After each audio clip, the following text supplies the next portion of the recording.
The entire VIP lounge at JFK Airport falls silent when security drags a young bride in a wrinkled wedding dress toward the exit, accusing her of using a fake elite access card.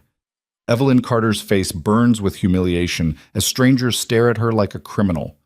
Then a cold voice cuts through the chaos. "Take your hands off my wife." Every head turns. Stepping into the lounge is Kang Min-jae, the infamous Korean mafia boss rumored to control one of the deadliest syndicates between Seoul and New York. What happens next will change everything. Hit that like button and comment your city so I can see how far this story reaches. Now let me take you back to where it all began. 3 weeks before the airport incident, Evelyn Carter sat in her childhood bedroom surrounded by half-packed boxes and tried to remember the last time she'd felt like something other than a burden. The afternoon light slanted through dusty blinds, cutting across water-stained walls and faded posters from a life that felt like someone else's memory. Downstairs, her mother's voice cracked through another phone call with creditors. Her father hadn't spoken in 2 days. The scandal had destroyed them in under 6 months. Corporate fraud charges, embezzlement accusations, media coverage that turned their family name into a punchline. Her father's business partners had vanished the moment the indictments came down, leaving behind nothing but debt collectors and lawyers who billed by the minute. Evelyn had dropped out of Columbia halfway through her junior year because there was no money left for tuition. She'd sold her laptop, her jewelry, everything that might buy her family another week. It wasn't enough. Nothing was ever enough. She pressed her palms against her eyes until stars burst behind her eyelids. 21 years old and already drowning. No degree, no job prospects, no future that didn't involve watching her parents lose the house they'd owned for 30 years. Her mother's footsteps creaked on the stairs. Evelyn knew that particular rhythm, slow, hesitant, carrying bad news like a weight that got heavier with each step. "Evelyn."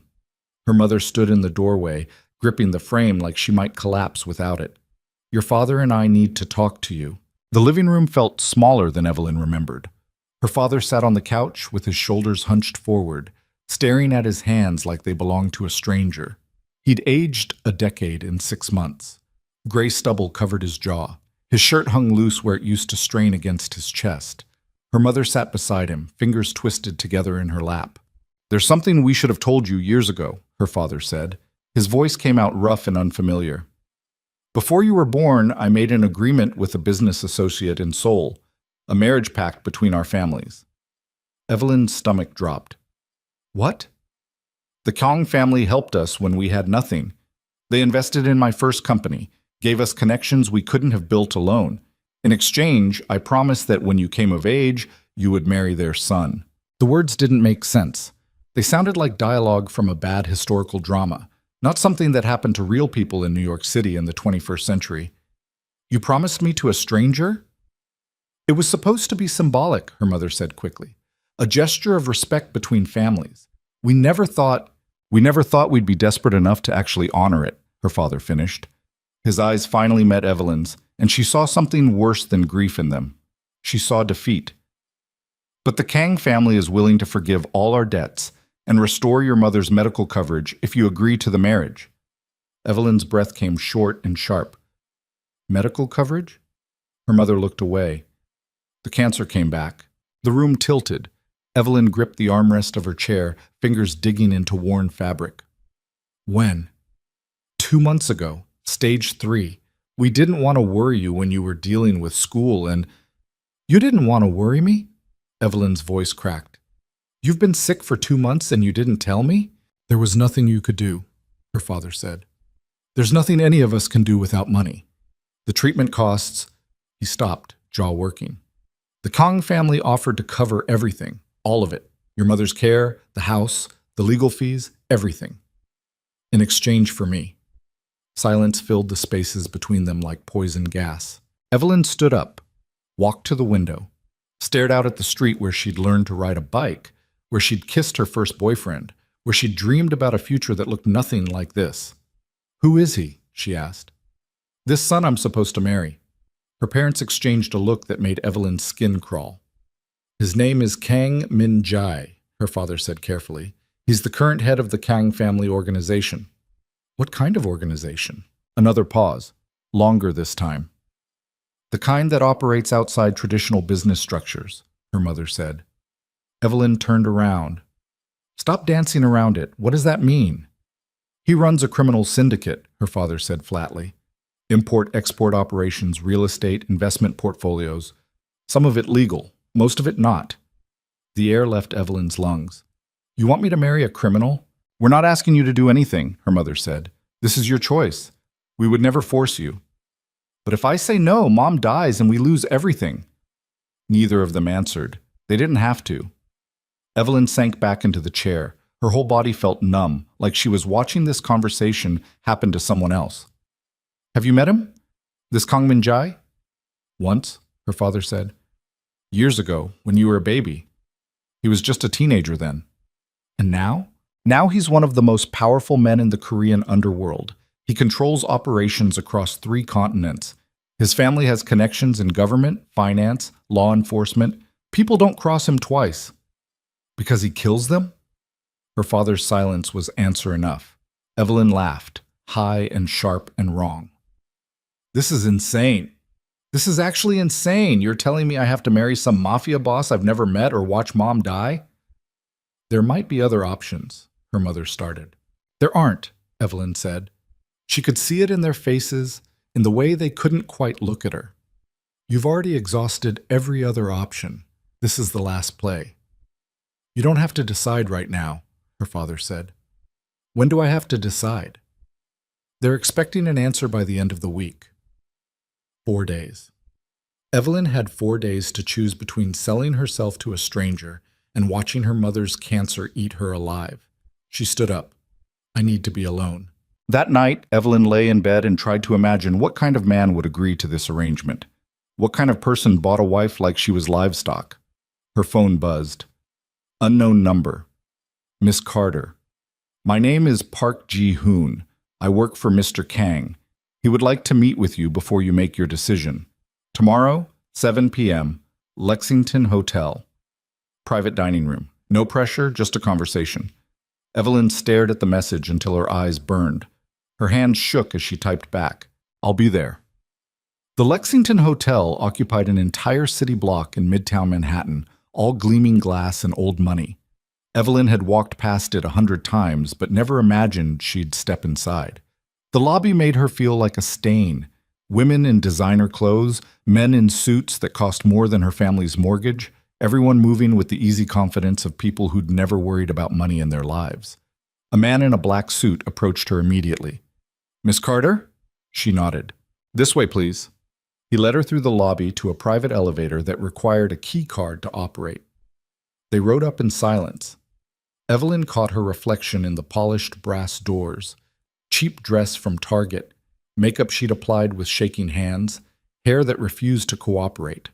She looked exactly like what she was, a broke college dropout trying to pretend she belonged here. The elevator opened onto a hallway with exactly 1 door. The man knocked twice, then stepped aside. Go ahead.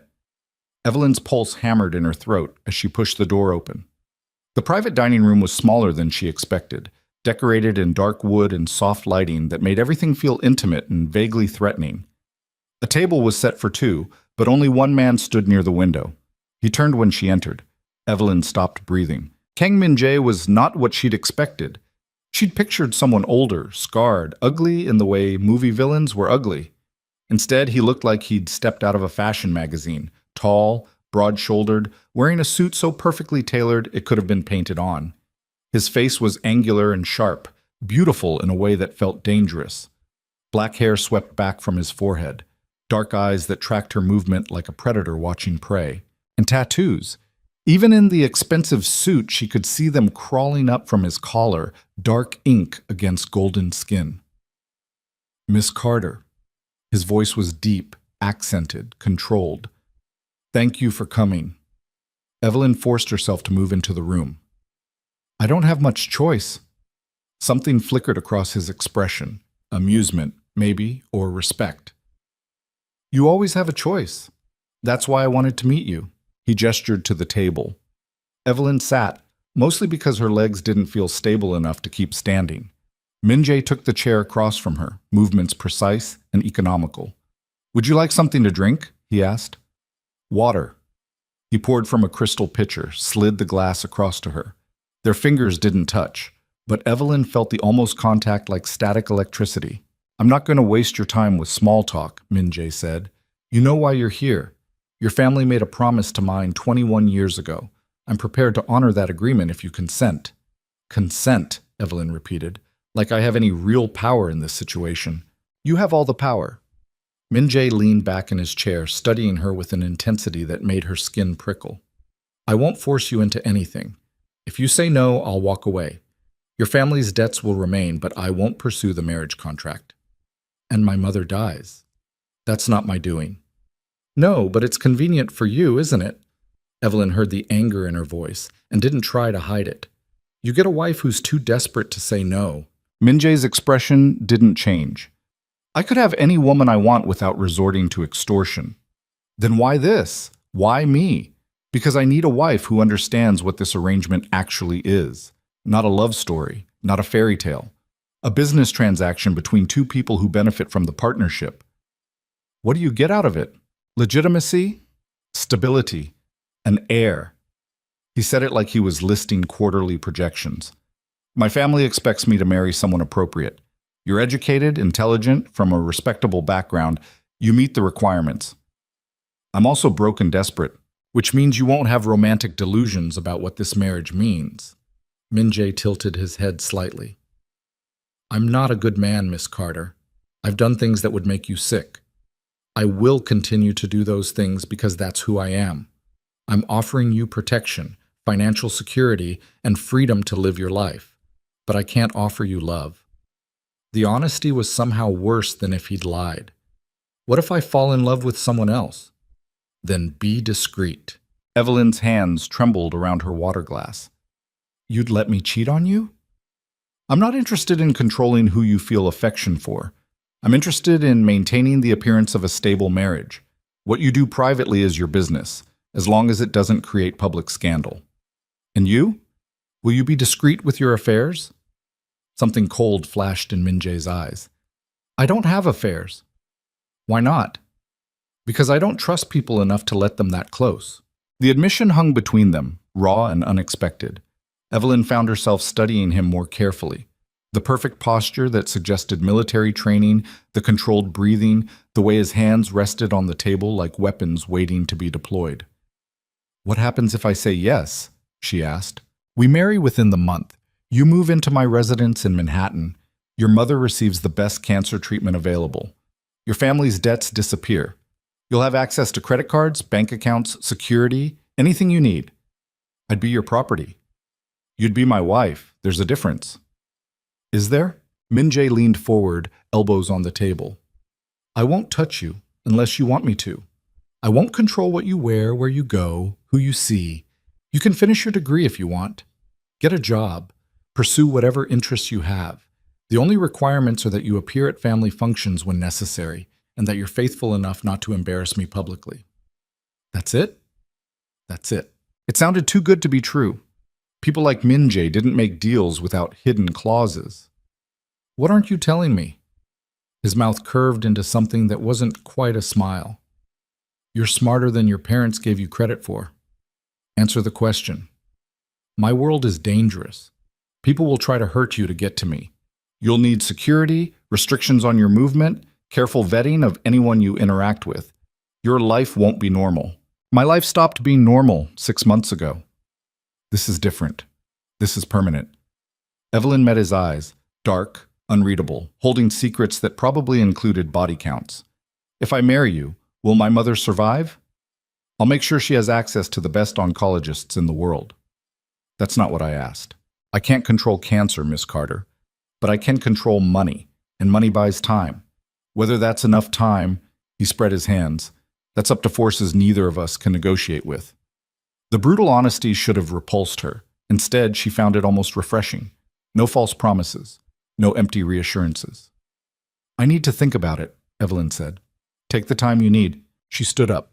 Min-jae rose with her, pulling a business card from his jacket. My direct number, if you have questions, or if you decide. Their fingers brushed as she took the card. The contact lasted less than a second, but Evelyn felt it down to her bones. Heat and danger, and something else she couldn't name. "Why are you being nice to me?" she asked. Min-jae's expression softened just slightly, like ice beginning to crack. "Because you didn't ask for any of this, and because I remember what it feels like to have no choices." Then he stepped back, putting distance between them that felt like a wall slamming down. "My driver will take you home." Evelyn spent 3 days trying to find another option. She called every charity, every organization, every contact her family still had. The answer was always the same: no money, no help, no miracles available for people who'd already lost everything. Her mother's next round of chemo was scheduled for Friday. Without insurance, it would cost $40,000 they didn't have.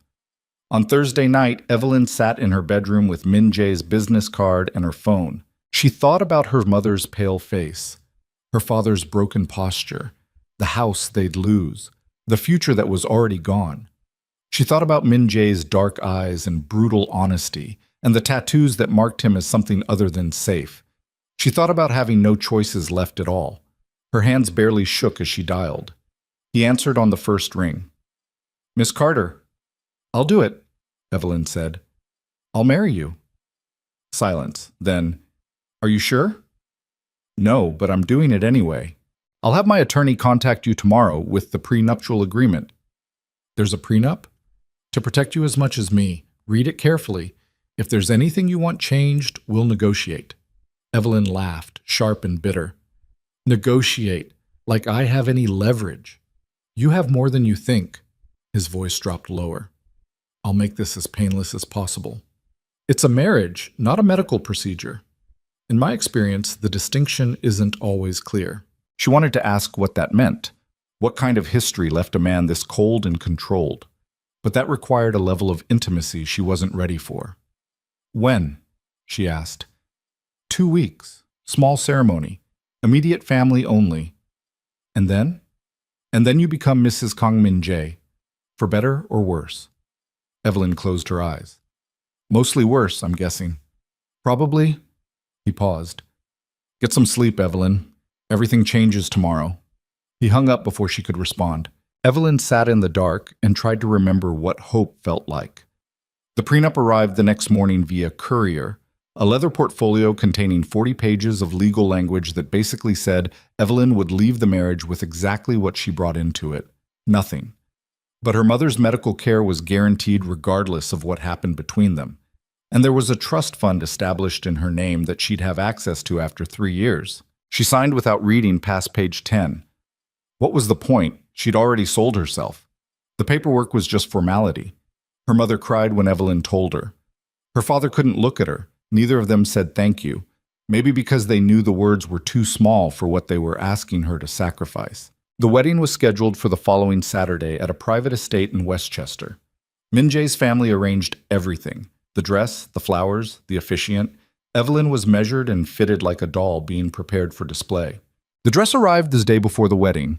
It was beautiful, simple, elegant, probably worth more than everything Evelyn had ever owned combined. She hung it in her closet and tried not to think about the fact that she was going to wear it while promising her life to a stranger. Her mother helped her pack. They didn't talk much. What was there to say? "He seems like a decent man," her mother offered quietly. Evelyn folded a sweater she probably wouldn't need. "He's a criminal. So were half the men who built this city. That doesn't make it right." "No, but it makes it survivable." Her mother's hand stilled on a stack of books. "I know what we're asking you to do. I know it's not fair." "Then why are you letting me do it?" "Because I'm selfish." Her mother's voice cracked. "Because I want to live. Because your father and I already destroyed our own lives, and I can't stand the thought of destroying yours too. But apparently that's exactly what we're doing, and I hate myself for it, but not enough to tell you to walk away." Evelyn turned to find her mother crying silently, tears streaming down her face. "Mom, I'm so sorry, baby.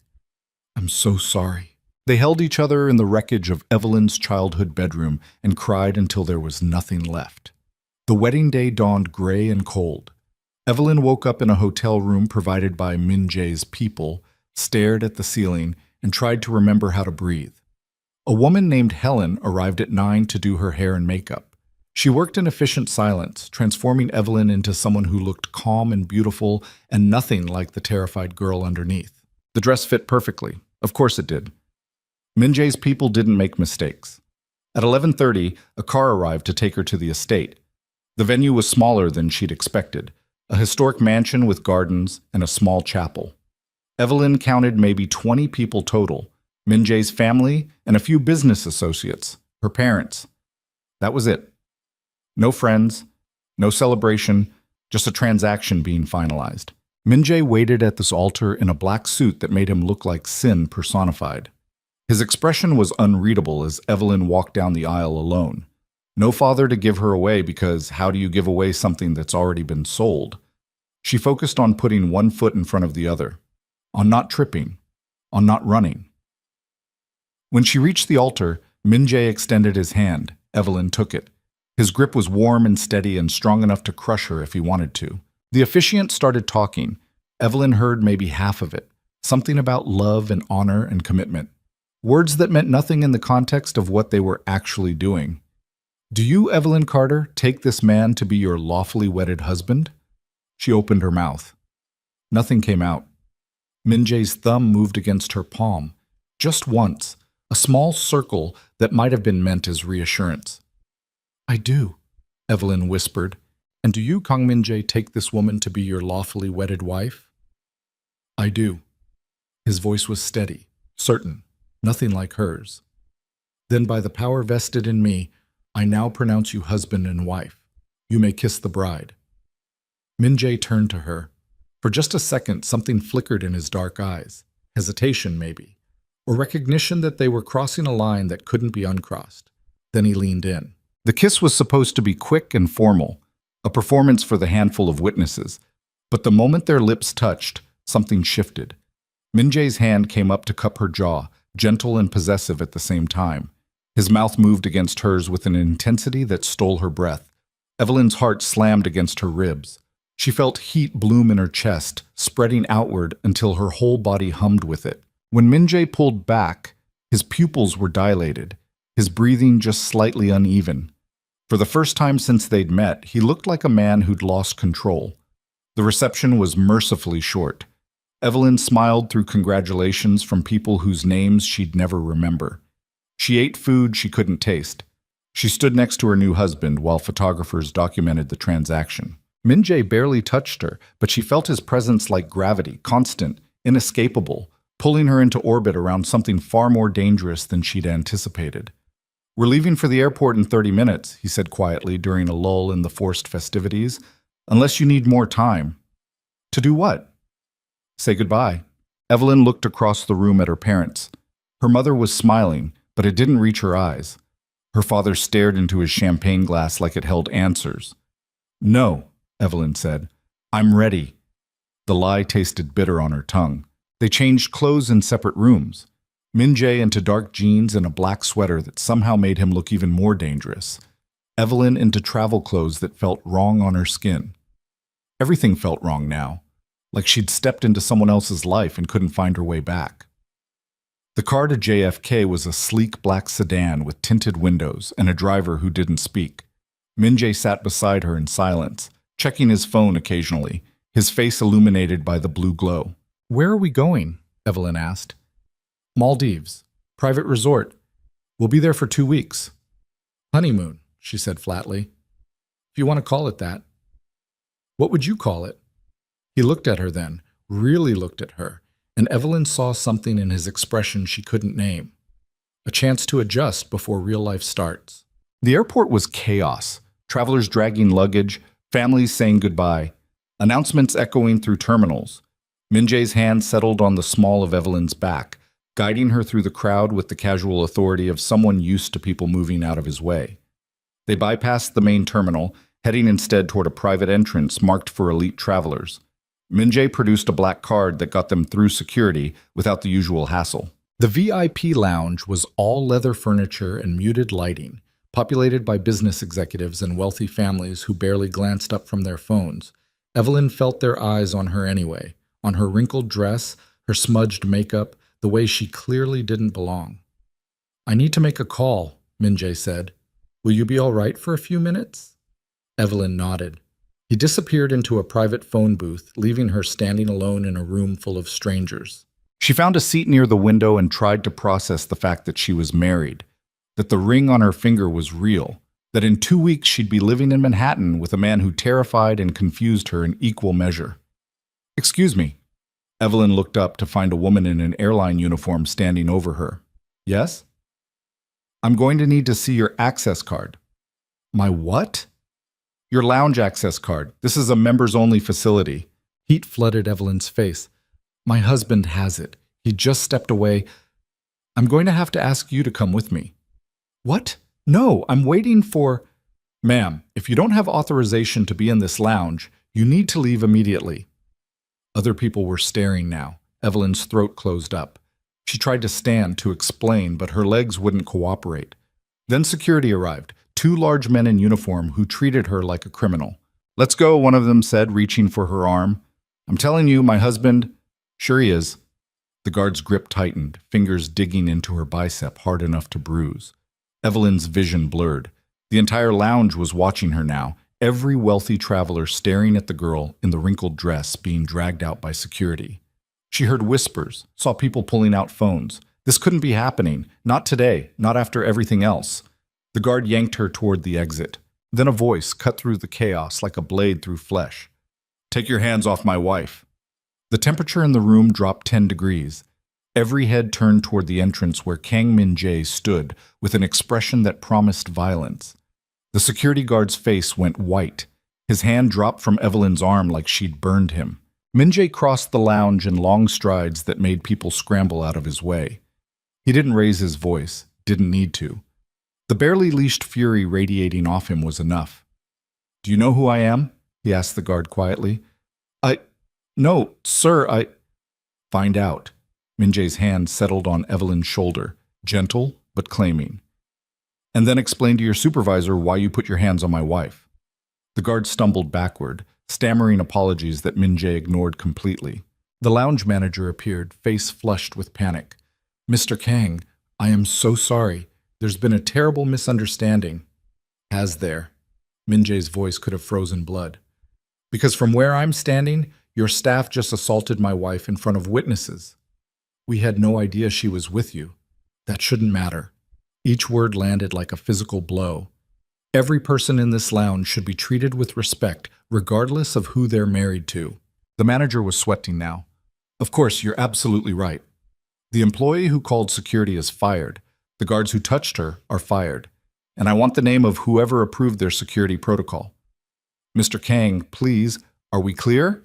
Yes, absolutely clear. Min-jae turned to Evelyn, his expression shifting from deadly to concerned in a heartbeat. Are you hurt? She shook her head, not trusting her voice. Come on. His hand moved to her waist, supporting her weight as he guided her away from the staring crowd. Let's get you somewhere private. He led her through a door marked staff only, into a hallway, then into a small suite that was clearly reserved for VIPs. The moment the door closed behind them, Evelyn's knees gave out. Min-jae caught her before she could fall, strong arms wrapping around her as she gasped for air that wouldn't come. Breathe, he said quietly. Just breathe. I'm sorry, Evelyn choked out. I'm sorry, I didn't mean to… You didn't do anything wrong. His hand moved in slow circles on her back. They had no right to treat you that way. Everyone was staring. Let them stare. Evelyn pressed her face against his chest, inhaling the scent of expensive cologne and something darker underneath. He was so solid, so steady, like nothing in the world could knock him off balance. Slowly, her breathing evened out. The panic receded. She pulled back, wiping at her eyes. Thank you. Min-jae's jaw was still tight, violence simmering just beneath his controlled exterior. He shrugged out of his jacket and draped it over her shoulders. The weight of it felt like armor. Did they hurt you? He asked. Just scared me. His eyes darkened. I'll make sure it doesn't happen again. Something in his tone made her believe him absolutely. They stood there in the quiet suite, the chaos of the lounge muffled by thick walls, and Evelyn realized with sudden, terrifying clarity exactly what she'd gotten herself into. She'd just married one of the most dangerous men in the world, And somehow, impossibly, he was looking at her like she was the only thing in the room worth protecting. The private jet waiting on the tarmac looked like something out of a billionaire's fever dream, sleek white exterior with dark windows that promised privacy from the world below. Evelyn followed Min-jae up the stairs, still wrapped in his jacket, her legs feeling like they might give out at any moment. Inside, the cabin was all cream leather and dark wood, more like a luxury apartment than an aircraft. A flight attendant greeted them with practiced smiles that didn't quite reach her eyes when she looked at Evelyn. "We'll be taking off shortly, Mr. Kang," she said. "Can I get you anything?" "Whiskey. Neat." Min-jae turned to Evelyn. "What do you want?" "Water is fine." The attendant disappeared. Min-jae gestured to one of the oversized seats. "Sit. You look like you're about to collapse." Evelyn sank into the leather, her body finally registering the full weight of everything that had happened in the last 3 hours. Married, humiliated, rescued. She didn't know which one scared her more. Min-jae settled into the seat across from her, close enough that their knees almost touched. He pulled out his phone, typed something rapidly, then set it aside. "What are you doing?" Evelyn asked. "Making sure those security guards never work in New York again?" "That seems excessive." His eyes met hers, dark and unreadable. "They put their hands on you. In my world, that has consequences. I'm not sure I want to live in your world." Too late for that now. The brutal honesty stung more than it should have. Evelyn looked away, focusing on the window where ground crew moved around the plane like ants. The flight attendant returned with their drinks. Min-jae took his whiskey, but didn't drink it, just held the glass and watched Evelyn with an intensity that made her skin prickle. "You should sleep," he said. "It's a long flight." "I'm not tired." "You're exhausted. I can see it." "Stop telling me how I feel." Something that might have been amusement flickered across his face. "There she is." "What?" "The woman who looked to me in the eye during our first meeting and called me out for exploiting her desperation. I was starting to think she'd disappeared." Evelyn's jaw tightened. "Maybe she's just tired of being told what to do." "Then stop doing what other people tell you." Min-jae leaned back in his seat, one hand draped casually over the armrest. "You're my wife now. That means you have power whether you realize it or not." "Power," Evelyn repeated. "I just got dragged through an airport lounge like a criminal. Because they didn't know who you were. That won't happen again. Because you'll destroy anyone who looks at me wrong?" "Yes."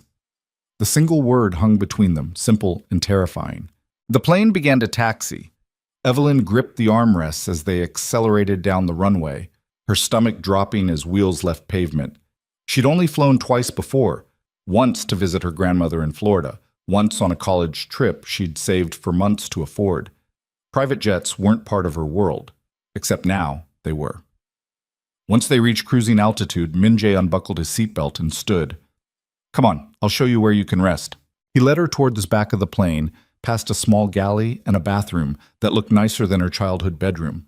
At the rear was an actual bedroom, king-sized bed, blackout curtains, furniture that was somehow bolted down but looked like it belonged in a 5-star hotel. "This is insane," Evelyn said. "It's practical. I spend a lot of time traveling. Normal people use airport hotels. I'm not normal people." Min-jae pulled back the covers on the bed. "Sleep. We still have 14 hours ahead of us." "Where will you be?" "Out there. I have work to do." He started to leave. Evelyn's hand shot out before she could stop herself, fingers catching his wrist. Min-jae froze, looking down at where she touched him like he couldn't quite believe it was happening. "Thank you," Evelyn said quietly, "for what you did back there, in the lounge." His expression softened just slightly, like ice beginning to crack. "No one touches what's mine. Remember that."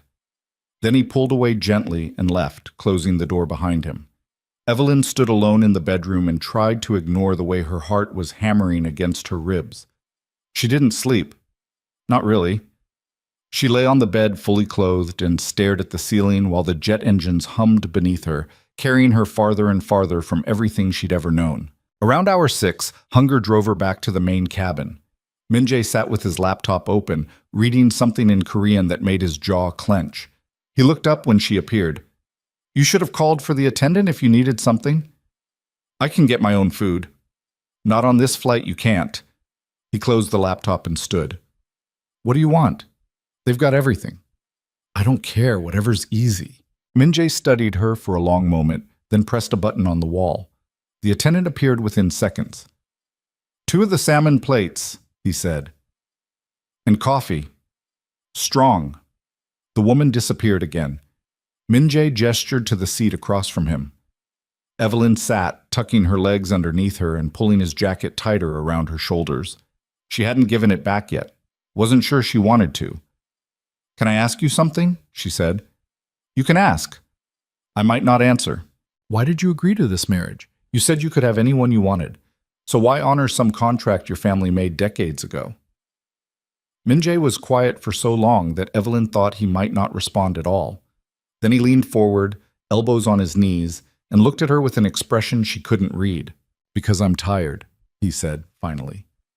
Tired of women who want me for my money or my power or the thrill of sleeping with someone dangerous. Tired of trying to figure out who's genuine and who's playing an angle. He paused. You're here because you had no choice. That means I know exactly where I stand with you. No games, no pretending. That's the saddest thing I've ever heard. Maybe, but it's honest.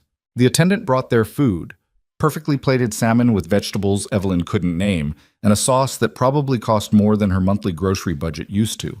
She picked at it while Min-jae ate with mechanical efficiency, like fueling his body was just another task to complete. Tell me about the resort, Evelyn said, desperate to fill the silence. Private island, 30 villas total. Ours is the largest, completely isolated from the others. Staff available 24 hours, but they stay out of sight unless you need something. Sounds lonely. That's the point. 2 weeks where no one can touch us. Us. The words settled over Evelyn like a weight. There was an us now, a unit, a partnership she hadn't asked for but couldn't escape. What are we supposed to do for 2 weeks, she asked. Min-jae's eyes met hers over the rim of his coffee cup. Whatever you want. Read, swim, sleep. I'm not going to force you into anything. Including sex. He set the cup down carefully. Especially that. But you said you need an heir. Not today, I don't. His jaw worked like he was chewing on words he didn't want to say. I told you I wouldn't touch you unless you wanted me to. I meant it. What if I never want you to? Something dark flickered across his face. Then we'll figure something else out when the time comes. Like what? A donor? If necessary. Evelyn pushed her plate away, appetite gone. This is so fucked up. Yes. And you're okay with it? I stopped being okay with most of my life a long time ago, Evelyn. This is just one more compromise in a long list of them. She wanted to ask what the others were, wanted to understand what shaped a man into someone so controlled, so armored, so completely closed off from normal human connection. But that required intimacy she wasn't ready for. They finished the flight in relative silence. Min-jae returned to his work. Evelyn pretended to sleep. The hours stretched and compressed until finally the captain announced their descent into Malay. The heat hit like a physical wall when they stepped off the plane. Evelyn had never been anywhere tropical. The humidity wrapped around her like a wet blanket, making it hard to breathe. Min-jae seemed unaffected, moving through customs with the ease of someone who traveled constantly. A speedboat waited at the dock, sleek and expensive like everything else in Min-jae's world. The ride to the resort took 40 minutes across water so blue it didn't look real. Evelyn sat at the front and tried to process the fact that this was her honeymoon, that she was married to the man sitting behind her, his presence like gravity even when she wasn't looking at him. The resort appeared like a mirage. White sand beaches, palm trees, villas built on stilts over crystal clear water. Their villa was at the far end of the property, accessible only by a private walkway that stretched out over the ocean. Inside was pure luxury, floor-to-ceiling windows, an infinity pool that seemed to blend into the sea beyond, a bedroom with a bed so large it looked ridiculous. Everything was white and blue and designed to look effortless while probably costing a fortune. Master bedroom is through there, Min-jae said, pointing. There's a second bedroom if you'd prefer your own space. Where will you sleep? Wherever you're not, unless you want company. Evelyn's face heated. I'll take the master. Fine. I'll use the other one. Their luggage arrived, designer suitcases Evelyn had never seen before, packed by staff, with clothes she hadn't chosen. Min Jae had his people handle everything. She was just along for the ride. I need to make some calls, Min Jae said. Take your time settling in. If you need anything, just pick up any phone and dial 0.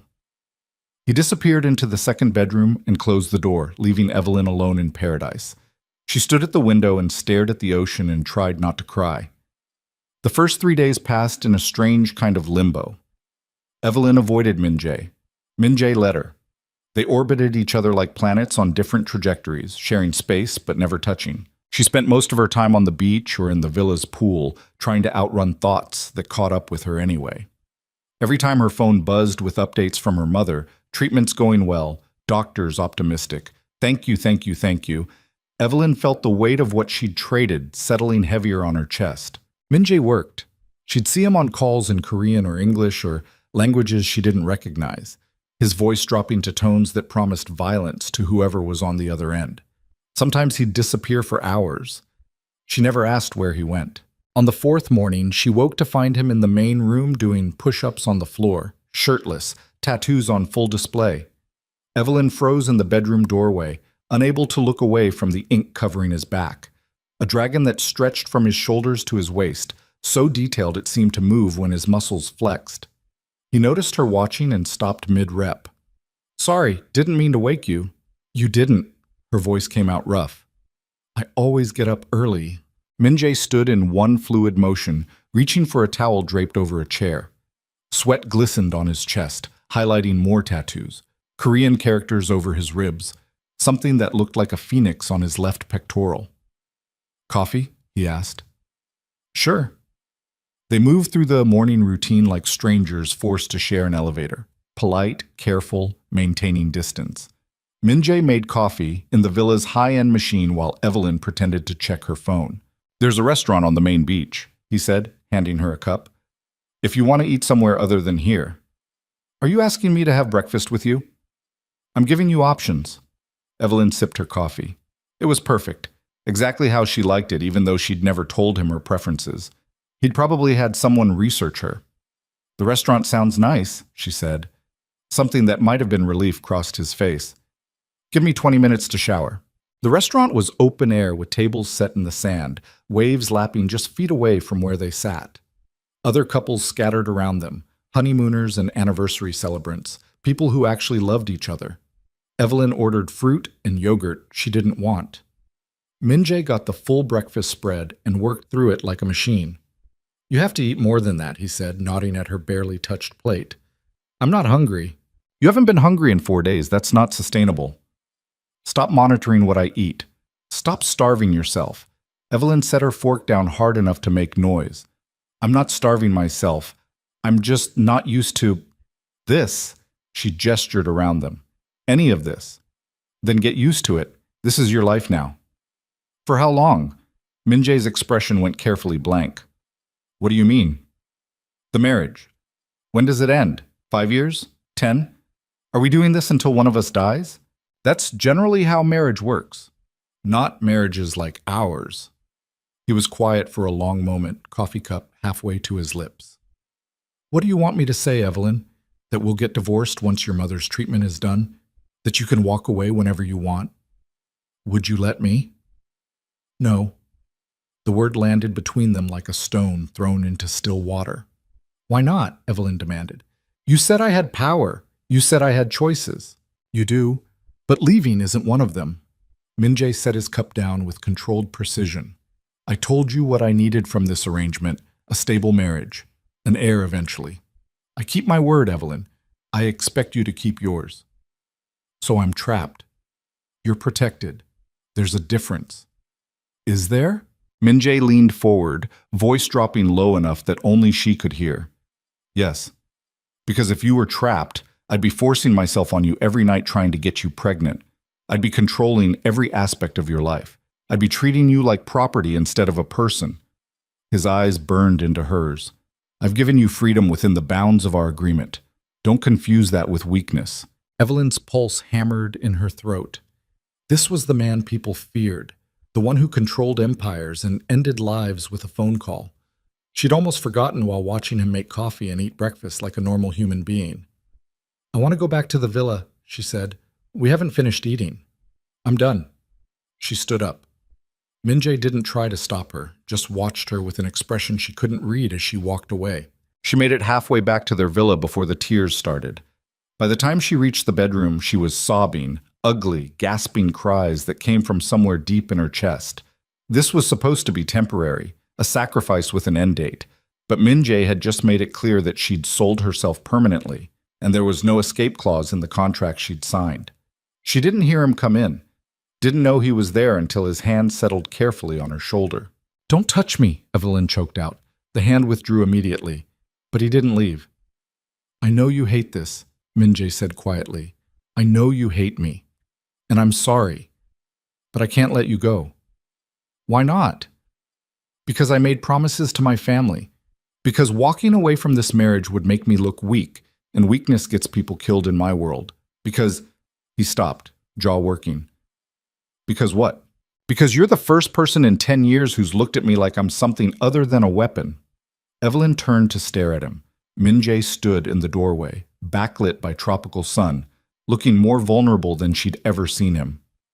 "I don't know what you want from me," she whispered. "I don't either." He ran a hand through his hair, destroying the perfect styling.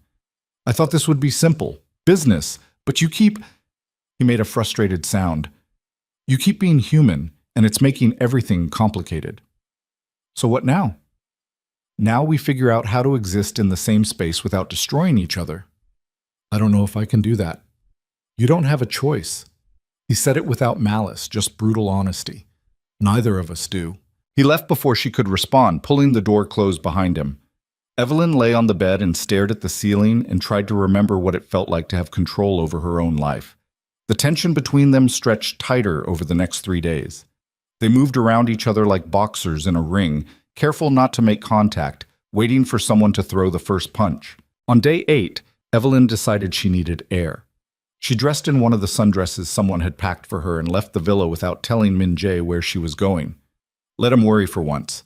The main beach area was busier during the day. Resort guests swimming, sunbathing, drinking cocktails that came in coconuts. Evelyn found a lounge chair far from everyone else and tried to lose herself in a book she couldn't focus on. "Evelyn Carter?" The voice made her stomach drop. She looked up to find Logan Pierce standing over her, blocking the sun. He looked exactly like he had in high school. All-American good looks, expensive polo shirt, smile that hid cruelty underneath. "It's Kang now," Evelyn said flatly. "Right. I heard you got married." Logan's smile widened. "To some Korean businessman, wasn't it? Must be nice, landing a sugar daddy to bail out your bankrupt family." Heat flooded Evelyn's face. "Get away from me, Logan." "Why? We're just talking." He sat down on the lounge chair next to hers, uninvited. "I'm here with some friends. We saw you yesterday and I told them I knew you from school. They didn't believe me at first, thought maybe I was mistaken and you were just staff or something." "Leave me alone." "Come on, Evie, don't be like that. I'm just catching up with an old friend." His hand landed on her wrist. "Why don't you come have a drink with us? I want to hear all about this mysterious husband of yours." Evelyn tried to pull away. Logan's grip tightened. "Let go." "In a minute. First tell me how much he paid for you. I'm curious what the going rate is for—" "I suggest you remove your hand before I remove it for you." The voice cut through the beach noise like a blade. Logan's face went pale. His hand dropped from Evelyn's wrist like she'd burned him. Min-jae stood 3 feet away, wearing swim trunks and nothing else, tattoos on full display. He looked like violence barely contained in human form. "Who the fuck are you?" Logan tried to sound brave. Failed completely. "Her husband." Min-jae's eyes never left Logan's face. "And you just made a very serious mistake." The temperature dropped despite the tropical heat. Other beachgoers started backing away, sensing danger the way animals sense predators. Logan stood up, hands raised. "Hey man, we were just talking. You put your hands on her." "It was nothing. I barely—" "You insulted her, grabbed her, implied she was a whore." Min-jae took a step forward. Logan stumbled backward. "Do you know who I am?" "Look, if I offended you, Someone tell him who I am." Min-jae's voice carried across the beach. "Anyone?" Silence. Then a man at a nearby table whispered something to his wife. Her face went white. Logan's friends appeared, 3 guys in expensive swimwear who'd probably never been in a real fight in their lives. Logan, we should go. Yeah, good idea. Logan edged toward them. Sorry about the confusion. We'll just...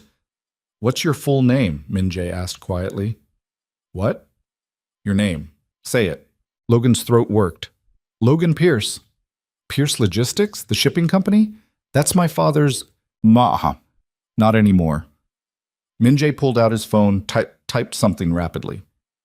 By tomorrow morning, Pierce Logistics will lose every major contract they have. Your family's assets will be frozen pending investigation into labor violations and customs fraud. Your father will be facing federal charges. And you... He looked up, smile cold enough to freeze blood. You'll spend the rest of your life wondering if it was worth it to touch my wife. The beach had gone completely silent. Logan's face turned from pale to green. You can't... I already did. Min-jae pocketed his phone. Now get out of my sight before I decide that's not enough. Logan and his friends practically ran. Min-jae turned to Evelyn, expression shifting instantly from deadly to concerned. Are you hurt? She shook her head, unable to speak. Did he do anything else? Say anything else? Just what you heard. Min-jae's jaw clenched. That's enough. He pulled her to her feet, one hand settling possessively on her waist. Every person on that beach was staring at them now, phones out, probably recording. We're leaving, Min-jae said. Can you walk? I'm fine. You're shaking. He was right. Her whole body trembled like she'd been dropped in ice water. Min-jae guided her back toward their villa, his presence a wall between her and the rest of the world. When they were finally inside with the door locked behind them, he turned to face her. Tell me exactly what happened. Evelyn sank onto the couch. He recognized me from high school, started making comments about my family being bankrupt, called me a gold digger, then grabbed my wrist when I tried to leave. That's all? Isn't that enough? Min-jae's hands curled into fists. More than enough. You're really going to destroy his family? Yes. Because he grabbed my wrist? Because he disrespected you. Because he thought he could put his hands on you without consequences. Min-jae's voice was flat, emotionless, which somehow made it more terrifying. Because I told you no one touches what's mine. I'm not a possession. No, you're my wife, which makes it worse. He pulled out his phone again. I need to make sure the message is clear. Min-jae, wait. He looked up. Don't, Evelyn said quietly. Don't destroy them. Why not? Because Logan is an asshole who peaked in high school and probably hates his life already. Because his family doesn't deserve to suffer for his mistakes. Because... She swallowed hard. Because I don't want you to be the kind of man who ruins lives over a grabbed wrist. Min-jae stared at her for a long moment. You're asking me to show mercy to someone who insulted you. I'm asking you to be better than he is. Something shifted in his expression, surprise maybe, or disbelief that she'd ask him for this.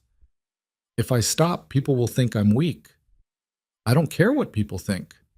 I do. My reputation keeps you safe. Then keep me safe some other way. Evelyn stood up, closing the distance between them. Please. For me. Min-jae's breath came shorter. He was so close she could see the flecks of gold in his dark eyes, smell the salt water on his skin.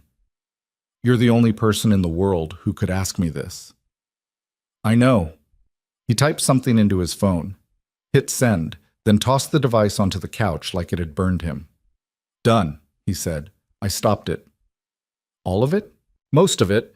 Pierce Logistics will still face some audits. I can't completely undo what I set in motion, but the criminal charges are gone. Logan's father won't lose everything. Relief flooded through Evelyn. Thank you. Don't thank me. Min-jae's voice came out rough. I should have kept going, should have made an example of him. But you didn't, because I asked you not to. Yes? They stood there in the quiet villa, close enough to touch, both breathing too fast. The air between them felt charged, like lightning about to strike. Why did you stop? Evelyn whispered. Min-jae's hand came up slowly, carefully, giving her time to pull away. His fingers brushed her cheek, gentle despite the violence she knew they were capable of. Because you looked at me like I could be someone better than what I am, he said. And I've spent 10 years being a monster. Maybe it's time I tried being something else. Evelyn's heart hammered against her ribs. She should step back, put distance between them. Remember that this was a business arrangement, nothing more. Instead, she leaned into his touch. Minji made a sound low in his throat, something between a groan and a curse. His other hand settled on her waist, thumb tracing small circles through the thin fabric of her dress. "Tell me to stop," he said. "I'm not going to do that." "Evelyn." She kissed him before he could finish the thought. For a second, Min-jae froze. Then his control shattered. His arms wrapped around her, pulling her flesh against him as he kissed her back with an intensity that stole her breath. This wasn't like the careful kiss at their wedding. This was raw, desperate years of loneliness and hunger collapsing into a single moment. Evelyn's hands fisted in his hair. Min-jae lifted her effortlessly, her legs wrapping around his waist as he carried her toward the bedroom. They didn't make it that far. He pressed her against the wall instead, mouth moving from her lips to her jaw to her throat, while she gasped and pulled him closer. "We should stop," he murmured against her skin. "We should." Neither of them stopped. Min-jae's hand slid under her dress, fingers spreading across bare skin. Evelyn arched into his touch, head falling back against the wall. "If we do this," Min-jae said, voice rough with restraint, "everything changes." "I know. There's no going back to pretending this is just business." "I know that too." He pulled back just enough to look at her, dark eyes searching her face. "Are you sure?" Evelyn pulled him down into another kiss, slower this time, deliberate, answering the question without words. Min-jae surrendered completely. They made it to the bedroom eventually, shedding clothes and boundaries in equal measure. Evelyn had expected him to be rough, demanding, taking what he wanted without concern for her pleasure. Instead, he touched her like she might break, gentle and reverent and completely focused on her reactions. "Tell me if I do something you don't like," he said, voice low. "I'll tell you if you do something I do like." His laugh was surprised and genuine. "Fair enough." Afterward, they lay tangled in sheets that cost more than Evelyn's used to make in a month, both breathing hard, skins slick with sweat despite the air conditioning. Min-jae's fingers traced patterns on her shoulder. "Are you okay?" "Better than okay." "I didn't hurt you?" Evelyn turned to face him. "Do I look hurt?" He studied her with an intensity that made her feel naked in a different way. "You look beautiful." Heat flooded her face. "Stop. It's true. You're supposed to be a ruthless mafia boss, not a guy who gives compliments." "I can be both." His hand cupped her face, thumb brushing her lower lip. "You make me want to be both." Something warm and terrifying bloomed in Evelyn's chest. She pressed closer, resting her head against his shoulder, feeling his heartbeat slow to match hers. "What happens now?" she whispered. "Now we stop pretending we don't want each other." "And then?" "And then we figure out the rest as we go." It wasn't a promise of love or happily ever after, but it was honest, and somehow that was enough. Evelyn closed her eyes and let herself believe that maybe, just maybe, she'd made the right choice after all. They fell asleep wrapped around each other, barriers destroyed, pretense abandoned. For the first time since the wedding, Evelyn didn't dream about escaping. She dreamed about staying. And when she woke the next morning to find Min-jae watching her with an expression that looked dangerously close to tenderness, she reeled. Evelyn woke to find Min-jae watching her with an expression that looked dangerously close to tenderness. She realized with sudden clarity that she'd crossed a line she couldn't uncross. The carefully constructed walls between them had crumbled, and now she was lying naked in bed with a man who controlled criminal empires and destroyed lives with phone calls. A man she was starting to care about. The thought terrified her more than anything else that had happened in the past 2 weeks. Minji's fingers traced lazy patterns on her bare shoulder. "You're thinking too loud." "I'm allowed to think." "About what?" "About how complicated this just became." His hand stilled. "Regrets already?" Evelyn turned to face him fully, taking in the sharp angles of his face softened by morning light, the tattoos dark against golden skin, the vulnerability in his eyes that he probably didn't know was showing. "No, that's what scares me." "Why?" "Because I should regret it. I should want to take it back." but I don't. Something that might have been relief crossed Min Jae's expression. He pulled her closer, pressing a kiss to her forehead that felt more intimate than everything they'd done the night before. Good. Because I'm not letting you go now. The possessiveness in his voice should have alarmed her. Instead, it sent heat pooling low in her stomach. They spent the morning in bed, talking in fragments between kisses that led to more. Min Jae told her about growing up in Seoul, about a father who'd beaten discipline into him, and a mother who'd disappeared when he was 12. Evelyn shared memories of a childhood that felt like someone else's life, birthday parties and school plays and family dinners before everything fell apart. When did you take over the organization? Evelyn asked, fingers tracing the dragon on his back. 18. My father got careless, made enemies he couldn't handle. They killed him in front of me. Min Jae's voice stayed flat, emotionless. I spent the next 2 years hunting down everyone involved. By the time I was done, no one questioned whether I was ready to lead. That's horrifying. That's my life. Was. Past tense. He turned to look at her. What? You keep talking about who you were, what you've done, like it defines everything you'll ever be. Evelyn met his eyes. But people change. You could change. Into what? I don't know. Someone who doesn't solve every problem with violence? Min Jae's laugh was bitter. Violence is the only language people in my world understand. Maybe you need a different world. Maybe. His hand cupped her face. Or maybe I just needed you in mine. The conversation was getting too heavy, too real. Evelyn kissed him to avoid responding, and Min Jae let her, apparently just as eager to escape into something simpler than words. By afternoon, hunger drove them from the bedroom. They ate lunch on the villa's deck, overlooking water so clear Evelyn could see fish swimming below. Min Jae wore only swim trunks, apparently unconcerned about his tattoos being on full display.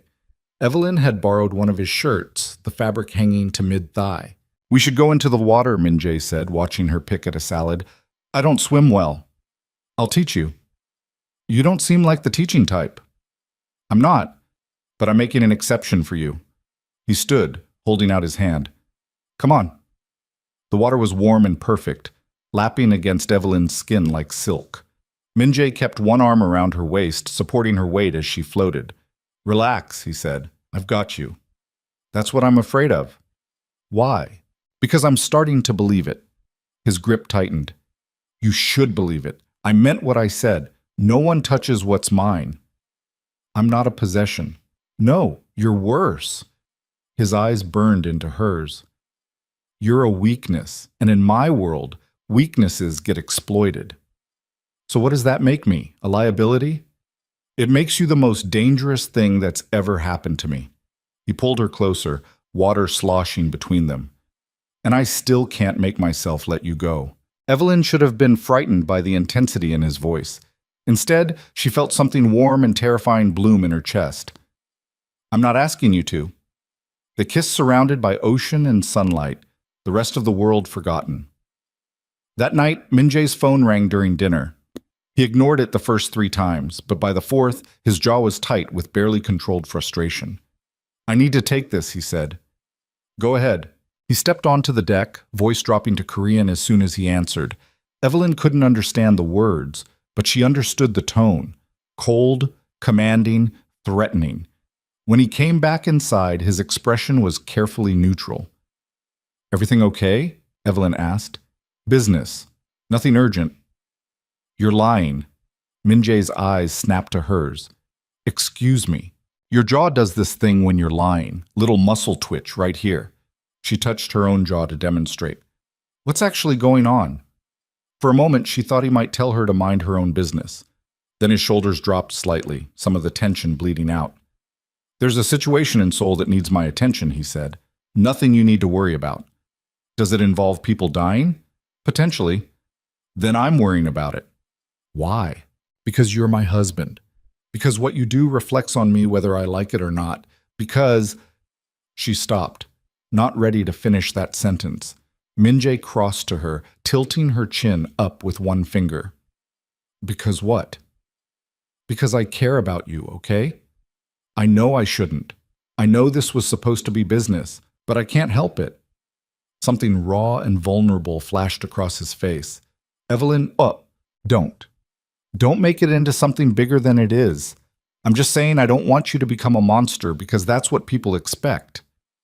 I already am a monster. No, you're a man who's done monstrous things. There's a difference. He kissed her hard, desperately, like she was oxygen and he'd been drowning. When he pulled back, his breathing was ragged. I don't deserve you, he said. Probably not, but you've got me anyway. They spent their last few days in the Maldives in a bubble that felt fragile and precious.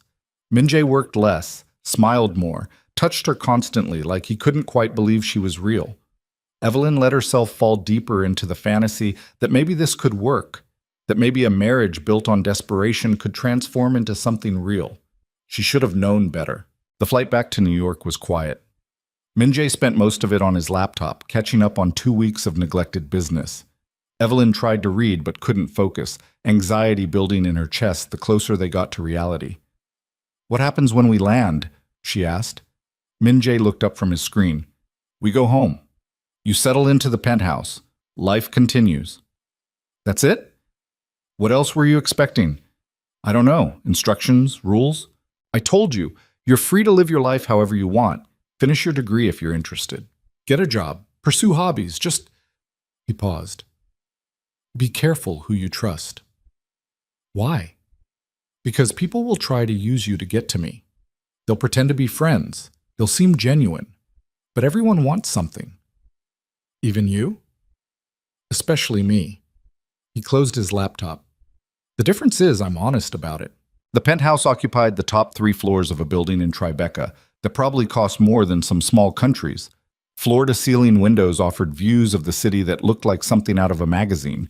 The furniture was modern and expensive and completely impersonal, like a showroom waiting for actual humans to move in. Make whatever changes you want, Min-jae said, watching her take it all in. Redecorate, renovate, burn it down, and start over. It's your space now, too. Our space. Yes. His phone buzzed. He glanced at it and his expression hardened. I need to go out for a few hours. Business meeting I can't postpone. At 10 p.m.? My business doesn't keep normal hours. He kissed her forehead.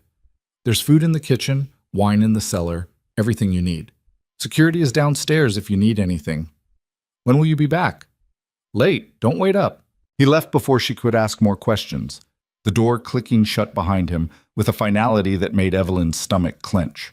She wandered through the penthouse like a ghost haunting someone else's life. Her clothes had been unpacked and hung in a closet the size of her childhood bedroom. Her bathroom had a tub that could fit 3 people and a shower with enough settings to launch a rocket.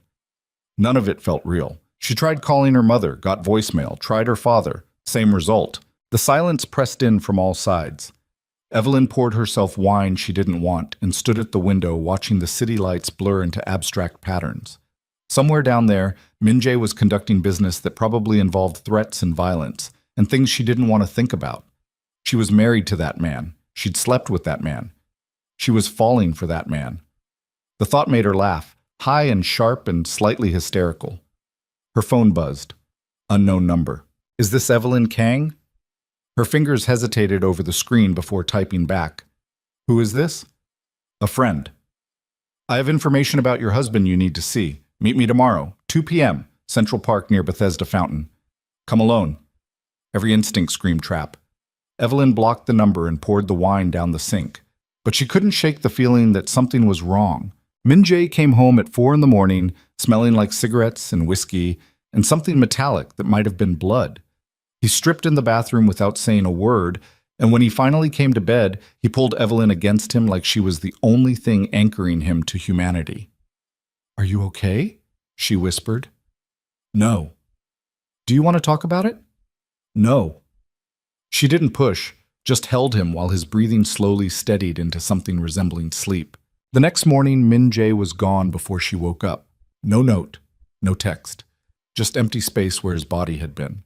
Evelyn told herself she wasn't going to that meeting, told herself all through breakfast and her shower and getting dressed, told herself right up until she found herself in a taxi heading toward Central Park at 1:30.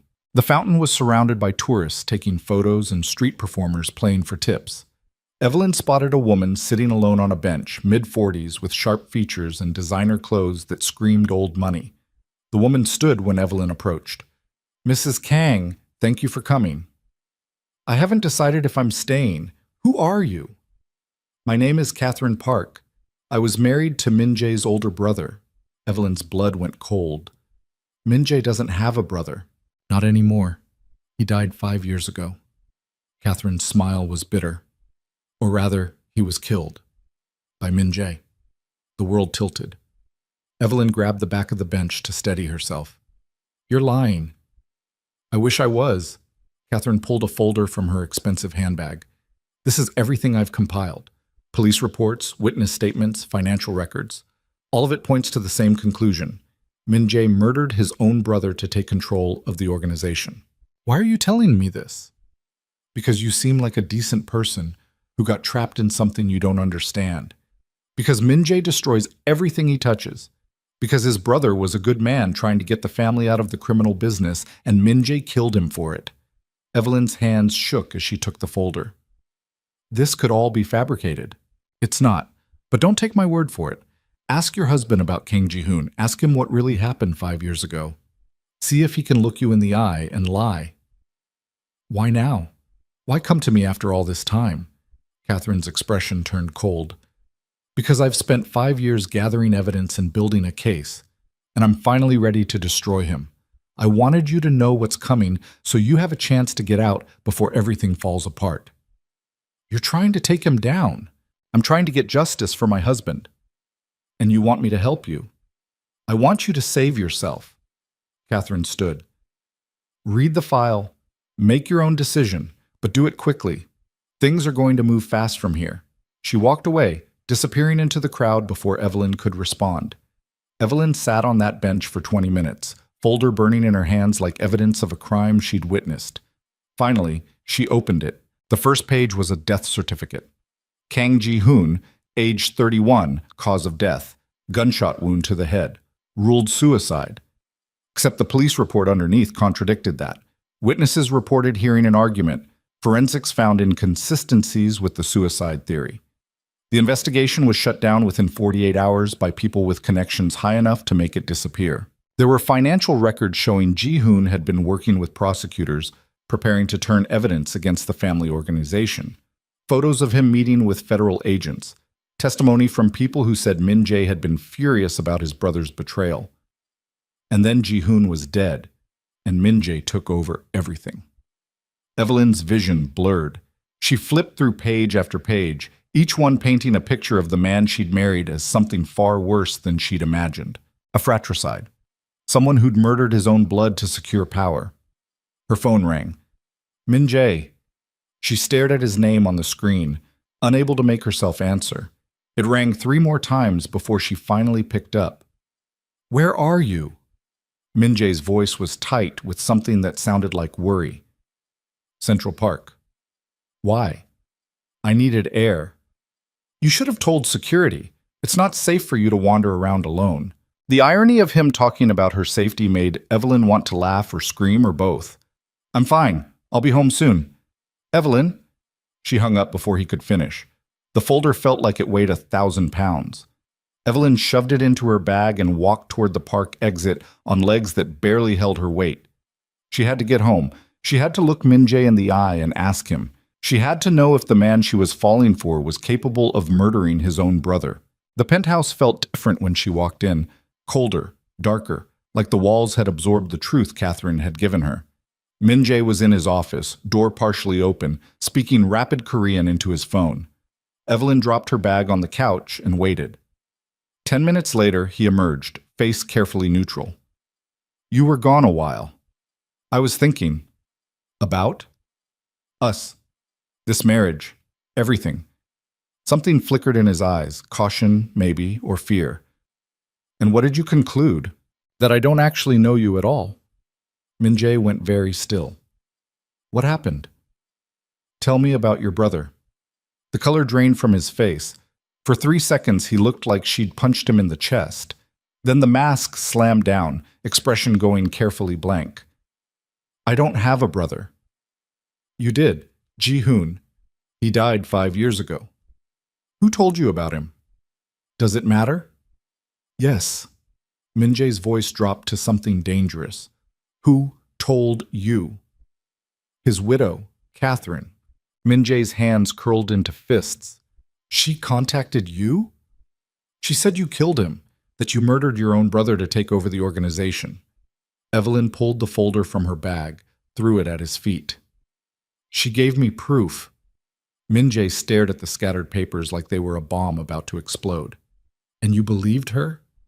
I don't know what to believe. That's why I'm asking you. Evelyn's voice cracked. Did you kill your brother?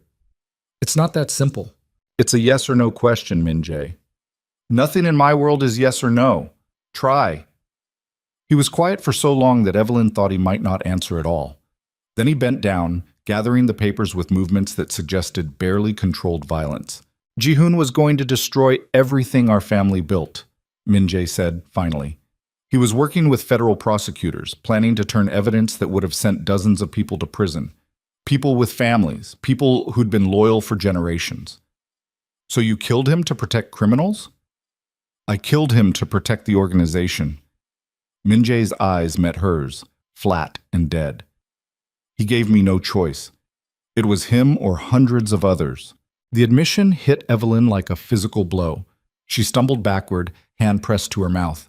Oh my God. He was my brother and I loved him, but he was going to get people killed. Good people. Innocent families. You're a murderer. Yes. The single word hung between them, simple and damning. Evelyn's whole body shook. You killed your own brother and then you married me. You touched me. You made love to me. And the whole time you were... She couldn't finish the sentence. I'm exactly what I told you I was from the beginning, Min-jae said quietly. A man who's done terrible things. I never lied to you about that. But you didn't tell me you killed your own blood. Would it have changed anything? Would you have said no if I'd confessed to fratricide before the wedding? Yes, you do. Your mother was dying. Your family was drowning. You would have married me anyway because you had no choice. His voice was brutal, honest, cutting through every excuse Evelyn had built. So don't stand there and act like this changes the fundamental transaction we made. It changes everything. Tears streamed down Evelyn's face. I was starting to think you were more than what you pretended to be, that maybe underneath the violence and the control you were actually human. I never pretended to be human. You decided that on your own. Because you let me. Because you touched me like you cared. Because you looked at me like I mattered. You do matter. Min-jae took a step toward her. Evelyn backed away. Evelyn, don't. Don't come near me. We need to talk about this. There's nothing to talk about. You're a monster. Catherine was right. You destroy everything you touch. Something cracked in Min-jae's expression. Pain, maybe. Or recognition that he'd lost something he couldn't get back. Where does that leave us? I don't know. You can't leave? Watch me. I told you from the beginning, leaving isn't an option. So what? You'll kill me too? Add me to the list of people who got in your way? Min-jae flinched like she'd slapped him. I would never hurt you. You already did. Evelyn grabbed her bag, hands shaking so hard she could barely hold it. I need to get out of here. I need to think. Evelyn, please, let me go, Min-jae. If you ever cared about me at all, let me go. She didn't wait for his response. Just ran for the elevator, praying he wouldn't follow. He didn't. Evelyn made it to the street before the sobs overtook her. She collapsed against the building, gasping for air that wouldn't come, while pedestrians gave her a wide berth and pretended not to notice. Her phone buzzed. Text from Catherine. I'm sorry you had to find out this way. If you need somewhere safe to stay, I have a guest room. The address is below. Evelyn stared at the message through tears, at the offer of sanctuary from the widow of a man her husband had killed. She should go back upstairs, should try to work through this, should remember that she'd known from the beginning what Min-jae was. But knowing someone was dangerous and knowing they'd murdered their own brother were two very different things. Her hands typed a response before her brain could stop them. Send me the address. Catherine's apartment was in the Upper East Side, old money and quiet elegance. She opened the door in silk pajamas and no makeup, looking older and more fragile than she had in the park.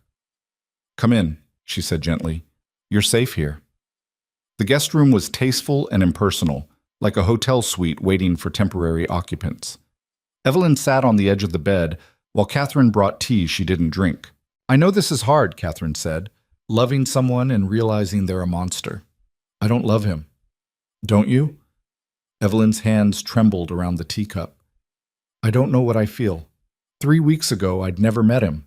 Now I'm married to him, and he's... Her voice broke. He killed his own brother. Ji-hoon was a good man. He tried to do the right thing. Catherine's eyes shone with unshed tears. Min-jae executed him for it. He said it was to protect the organization. That's what men like him always say. They justify their violence by claiming it's necessary, that they have no choice. But we always have choices, Evelyn. Min-jae chose power over family, over humanity. What are you going to do with the evidence? I'm turning it over to prosecutors next week. They've been building a RICO case against the Kang organization for months. This will give them everything they need. Evelyn's stomach dropped. Min-jae will go to prison. If there's any justice in the world, yes. And me? What happens to me? Catherine reached across the space between them, squeezing Evelyn's hand. You get free. You get your life back. You get to be something other than the wife of a criminal. It should have sounded like salvation. Instead, it felt like the world ending. Evelyn stayed in Catherine's guest room that night, staring at the ceiling while her phone buzzed with increasingly desperate messages from Min-jae. Please come home. We need to talk. I'm sorry for everything. Don't do this. Evelyn, please. She didn't respond to any of them. Around 3 a.m., her mother called. Evelyn almost didn't answer, but guilt won out. Sweetheart, are you okay?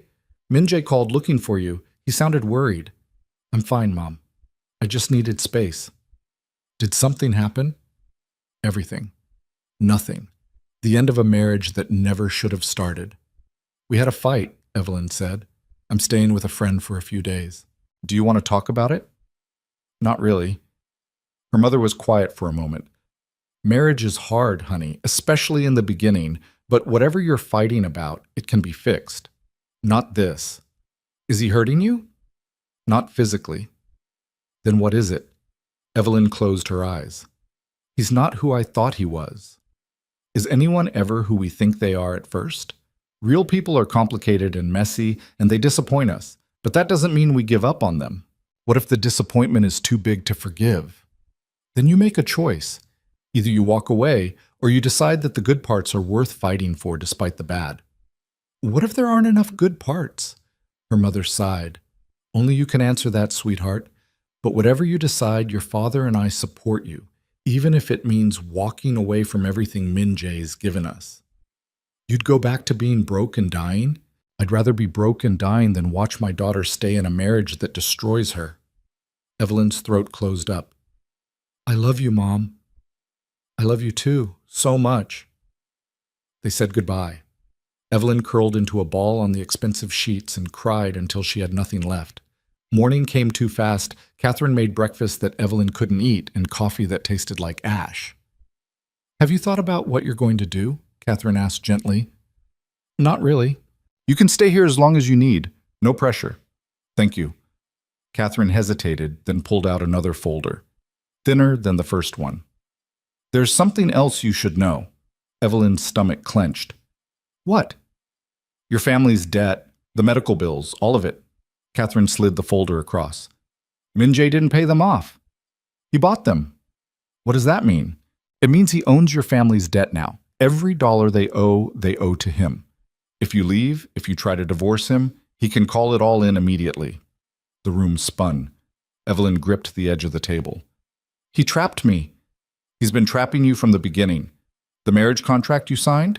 I had a lawyer look at it. The terms are ironclad. If you leave before producing an heir, your family loses everything. House, medical coverage, all of it. But he said I was free. He said I could... He lied. Catherine's voice was gentle but firm. Men like Min-jae always lie. They tell you what you want to hear while building cages you don't see until it's too late. Evelyn's hands shook. So my choices are stay married to a murderer or watch my mother die. Unless you're willing to help me take him down. How would that help? If Minji goes to prison, his assets get frozen or seized. The debt he holds over your family becomes unenforceable. You'd be free. Your mother would be free. Everyone would be free. Except Min Jae. He murdered my husband, Evelyn. He deserves to rot in prison. Maybe he did. Probably he did. So why did the thought of helping destroy him feel like tearing out her own heart? Evelyn stood on shaking legs. I need to think. There's not much time. The prosecutors need my evidence by Friday. That's 3 days away. I know. I'm sorry. But this is the window we have. Catherine stood too, reaching for Evelyn's hand. You're a good person caught in an impossible situation. Whatever you decide, I won't judge you for it. Evelyn nodded numbly and retreated to the guest room. Her phone had 63 messages from Min Jae now. She scrolled through them, desperate, angry, pleading, threatening, vulnerable. A whole spectrum of emotion from a man who'd claimed he didn't feel anything. The last one made her breath catch. I know I've lost you. I know I don't deserve a second chance. But please, just talk to me one more time. Let me explain everything. Then if you still want to leave, I won't stop you. I swear on my brother's grave. Swearing on the grave of the brother he'd killed should have been offensive. Instead, it felt like the most honest thing he'd ever said. Evelyn typed back before she could stop herself. Where? His response came in seconds. Anywhere you want. Name the place. She thought about neutral ground, public spaces, safety. Then she typed the address of the penthouse. 1 hour. Come alone. She told Catherine she was going for a walk. Didn't mention where.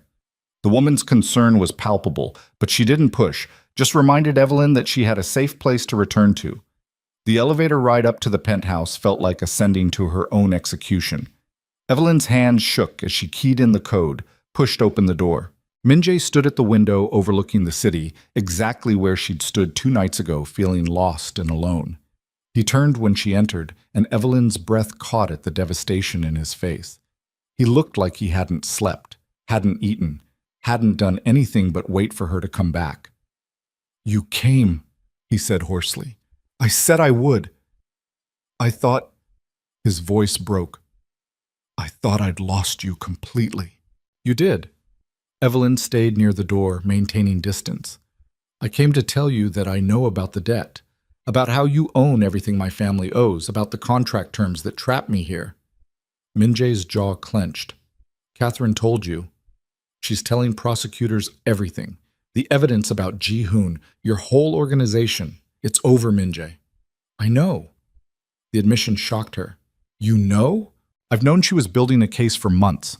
I've been trying to contain it, but she's thorough and patient, and she wants me destroyed. He laughed bitterly. Can't really blame her. Then why didn't you stop her? Because maybe I deserve it. Min Jae moved closer. Evelyn backed toward the door. He stopped, hands raised. I'm not going to hurt you. I just want to explain. Explain what? How you murdered your brother? How you trapped me in a marriage I can't escape? How everything you said about giving me freedom was a lie? Not everything was a lie. His voice dropped. The way I feel about you, that's real. How am I supposed to believe anything you say? You're not. I know that. Min Jae ran a hand through his hair, destroying any attempt at composure. But I'm going to tell you anyway, because you deserve the truth. All of it. I'm listening. He took a shaking breath. Ji-hoon was my older brother. He was supposed to take over the organization after our father died. But he didn't want it. He wanted out. Wanted to go legitimate, turn evidence, start over clean. His hands clenched into fists. I tried to talk him out of it. Tried to make him see that betraying the organization meant destroying hundreds of lives. But he wouldn't listen. So you killed him. I arranged for him to have an accident. Made it look like suicide. Took over before anyone could question the transition. Min Jae's eyes were dead, flat. And I've lived with that choice every day since. Do you regret it? Every second of every day, but I'd probably do it again because the alternative was worse. How is murder ever the better alternative? When the person you kill is about to get dozens of innocent people imprisoned or killed. When their moral crusade would destroy families and communities. When he stopped, jaw working. You wouldn't understand. You're right. I don't understand how you could kill your own brother and then sleep at night. I don't sleep, haven't slept properly in 5 years, not until... He looked at her with something raw and broken in his eyes. Not until you. Evelyn's breath caught. Don't do that. Don't make me into some kind of salvation story for you. Too late. You already are. Min-jae took another step forward. This time Evelyn didn't back away. You asked me once why I agreed to this marriage. I lied. It wasn't because I needed a wife who understood what the arrangement was. It was because I needed someone who didn't know what I'd done. Someone who might look at me and see something other than a monster. I did see something else, and then I found out the truth.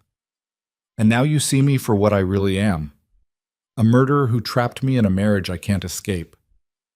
Yes, his voice cracked. Both of those things, and also a man who fell in love with his wife and doesn't know how to let her go. The words hit Evelyn like a physical blow. You don't love me. You don't know how. Neither did I. Until you. Min-jae closed the distance between them in 2 strides. Evelyn pressed back against the door but couldn't escape. You made me want to be better. Made me think maybe I could be something other than what I've always been. And now I'm losing you because of who I was before I knew that was even possible. Min-jae, help me, he whispered. Tell me how to fix this. Tell me what I need to do to make you stay. There's nothing you can do. You killed your brother. You lied to me. You trapped me. There's no coming back from that. Then kill me. Evelyn froze. What? Min-jae pulled a gun from the back of his waistband, pressed it into her hands. If I'm the problem, remove me. I won't fight back. I won't stop you. Are you insane? Probably. His hands wrapped around hers, fingers settling over the trigger. But I mean it. If you want out and I'm the only thing standing in your way, then end it. Free yourself. The gun was heavy and cold and terrifying in her hands. Evelyn tried to pull away, but Min-jae held firm, keeping her finger on the trigger. I can't. Yes, you can. It's easy. Just squeeze. Min-jae, stop. No one would blame you. Abused wife kills criminal husband. You'd probably get a medal. I don't want to kill you. Then what do you want? The question hung between them, impossible to answer, because what Evelyn wanted was contradictory and insane. She wanted him gone, and she wanted him to hold her. She wanted to destroy him, and she wanted to save him. She wanted to run, and she wanted to stay. I don't know, she whispered. Min-jae's grip loosened. He took the gun back gently, set it on the table beside them. Then stay until you figure it out. That's all I'm asking. Just don't leave until you know for sure what you want. And if what I want is you in prison, then I'll turn myself in. If that's what it takes for you to be free and safe and happy, I'll do it. You're lying. I've never been more serious about anything in my life. He cupped her face with both hands, tilting her chin up until she had no choice but to meet his eyes. I love you, Evelyn. I know you don't believe me. I know I don't deserve for you to believe me. But it's true anyway. Evelyn's vision blurred with tears. This is so fucked up. I know. I should hate you. You should. But I don't.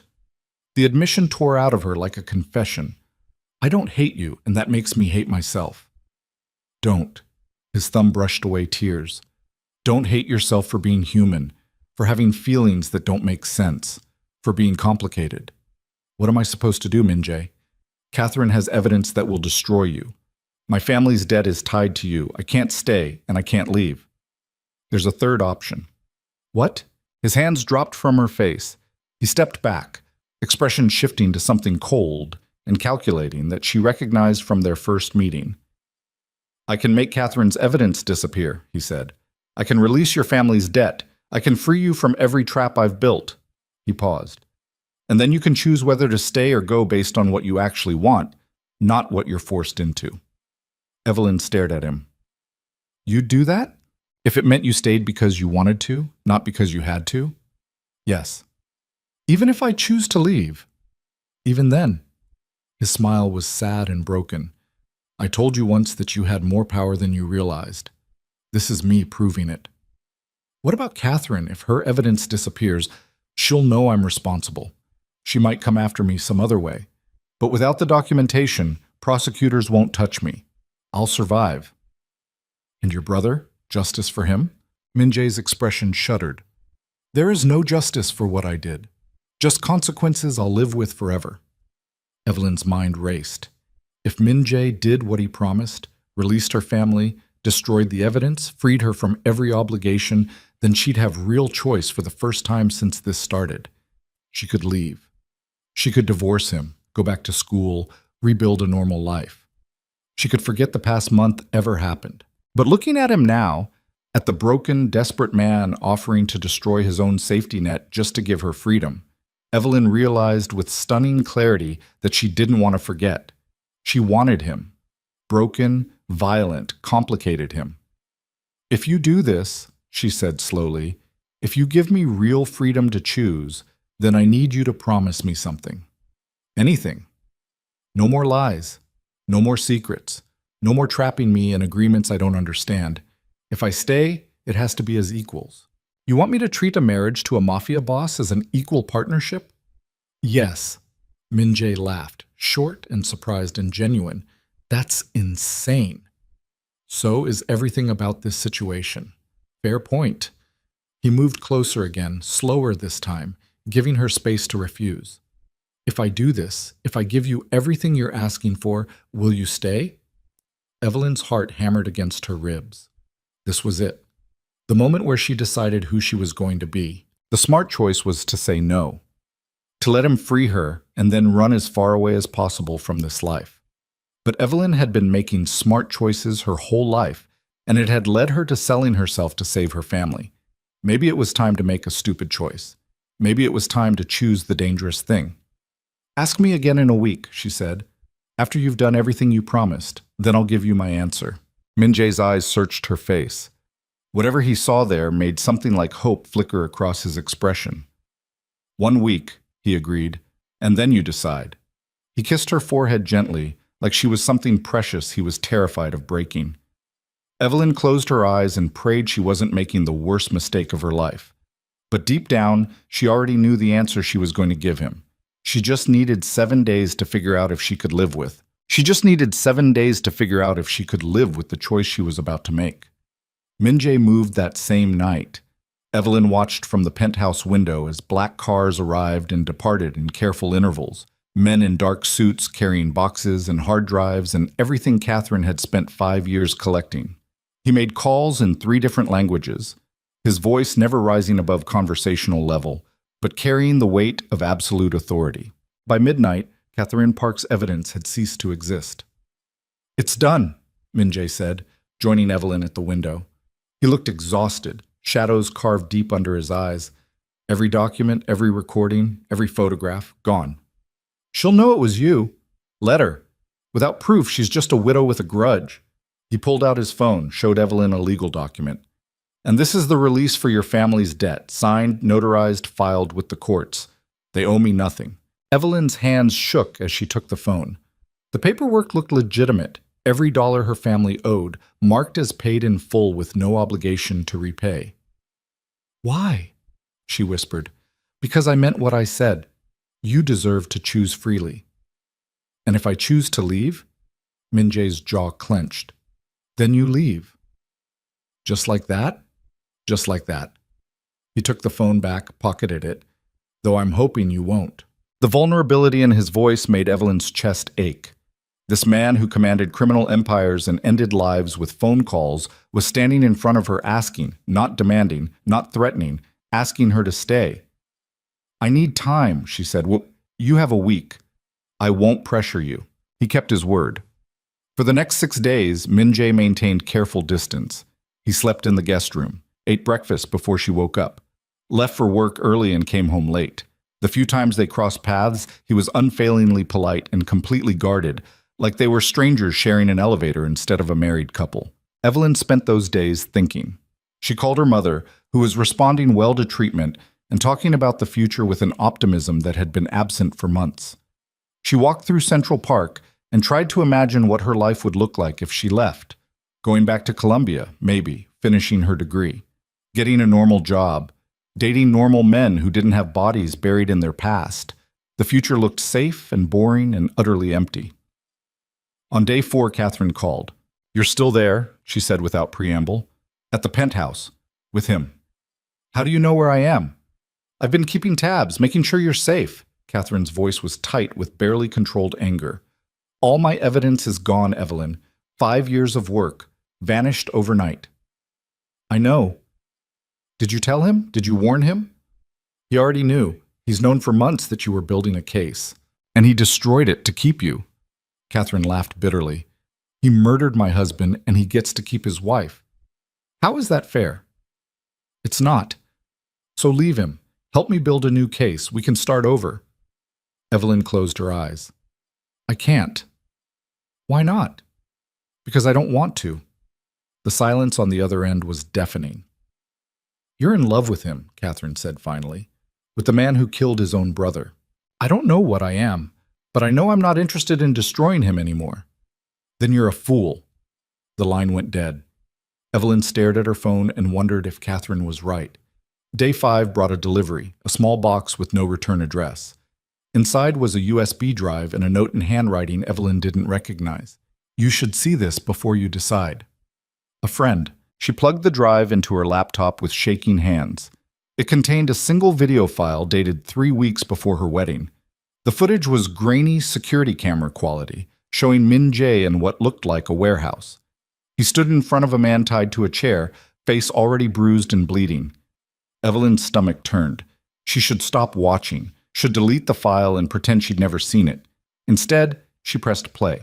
Min Jae's voice came through tinny and distorted.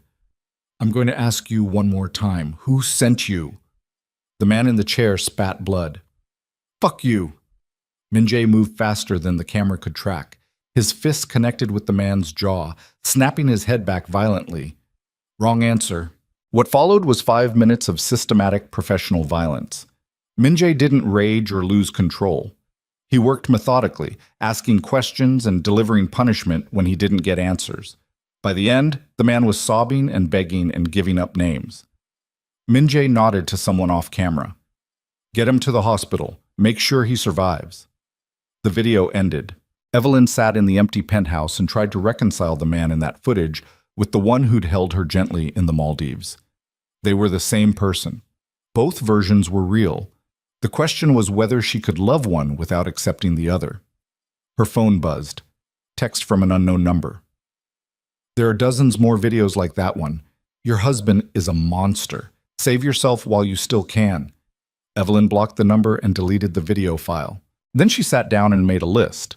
On one side, murderer, liar, violent criminal, trapped me, destroyed evidence, capable of torture. On the other side, freed my family, kept his promises, protected me, showed vulnerability, offered me choice, loves me. Neither list was longer than the other. Both were completely true. Evelyn stared at the contradictions until the words blurred together and realized with absolute clarity that no amount of rational analysis would help her decide. This choice was never going to make sense. She could only make it and live with the consequences. Day 7 arrived like a deadline for execution. Evelyn woke early, showered, dressed in jeans and a sweater that felt like armor. Min Jae was already awake, sitting at the kitchen counter with coffee he wasn't drinking. Today's the day, he said without looking at her. I know. Have you decided? Yes. He set the mug down carefully, knuckles white from gripping it too hard. And? Evelyn crossed to him, close enough to see the fear he was trying to hide. I'm staying. The breath left his body like he'd been holding it for days. You're sure? No, but I'm doing it anyway. Why? Because leaving would be the smart choice. And I'm tired of being smart. Because you're the worst possible person for me, and somehow that doesn't change how I feel. Because... She stopped, swallowing hard. Because I love you. And I hate that I love you.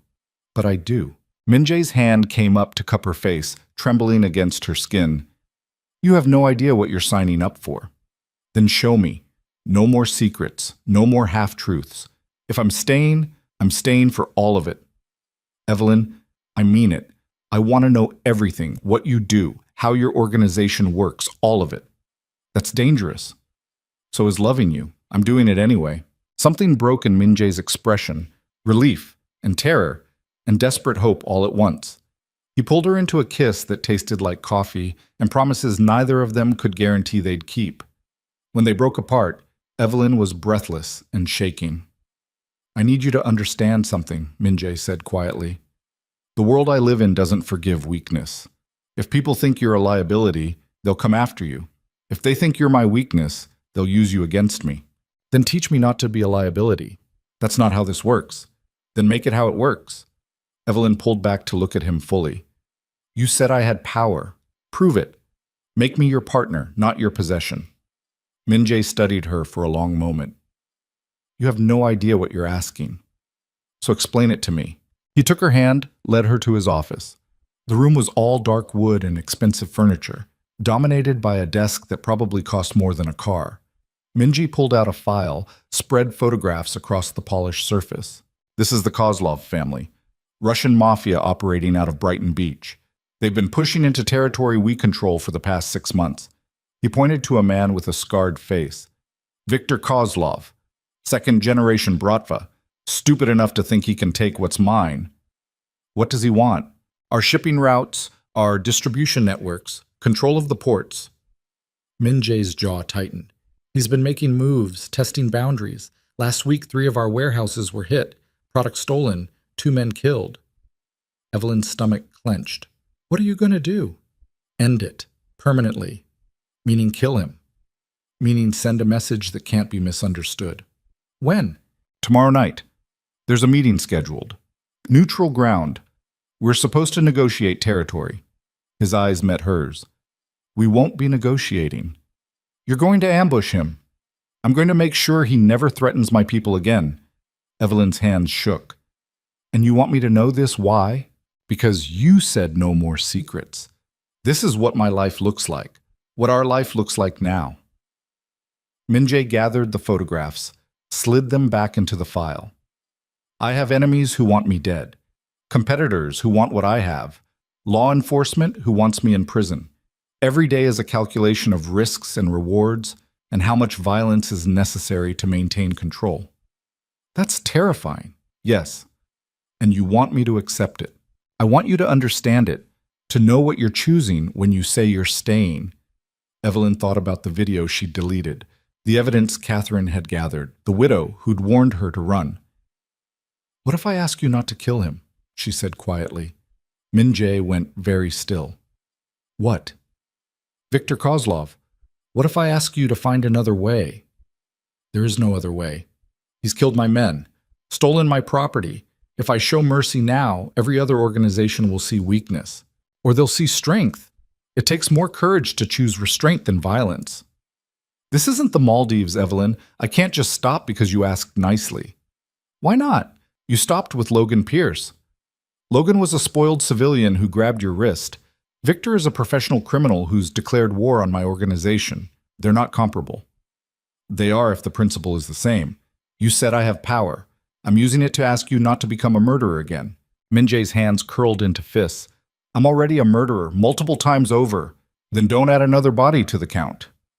And if Victor takes my restraint as weakness and escalates, if more of my people die because I chose mercy over strategy, then we deal with that when it happens. But at least you won't have more blood on your hands. Min-jae turned away from her, staring out the window at the city he secretly controlled. His shoulders were rigid with tension, every muscle tight. You're asking me to risk everything I've built on the hope that showing weakness won't get people killed, he said. I'm asking you to trust me. I do trust you. That's what makes this impossible. He turned back, eyes burning. You don't understand the stakes, Evelyn. This isn't a negotiation. It's survival. Mine. Yours. Everyone who depends on me for protection. Then explain it to me. Help me understand. Min-jae crossed to a wall safe, entered a code, pulled out a ledger. This is everyone on my payroll. 347 people whose livelihoods depend on the organization running smoothly. They have families. Kids in school. Mortgages. Medical bills. He flipped through pages. If Victor takes our territory, half these people lose everything. Some will end up working for him under worse conditions. Others will just disappear because they know too much. So protect them some other way. How? Diplomacy? Victor doesn't speak that language. He speaks violence and power and fear. Then speak louder than him without killing him. Min-jae slammed the ledger shut. You're being naive. Maybe, but I'm also right. You don't know that. Neither do you. But I know that every time you choose violence, it gets easier, and eventually you become the thing you do most often. Evelyn moved closer, placing her hand over his. I don't want you to be that person anymore. What if that's all I am? It's not. I've seen who you are when you let yourself be human. That person is worth saving. Min-jae's breath came ragged. If I do this, if I find another way that doesn't involve killing Victor, and it fails, people will die. That blood will be on both of us. I know. And you're still asking me to try? Yes. He stared at her like she was a puzzle he couldn't solve. Then he pulled out his phone, made a call in Korean that lasted 3 minutes.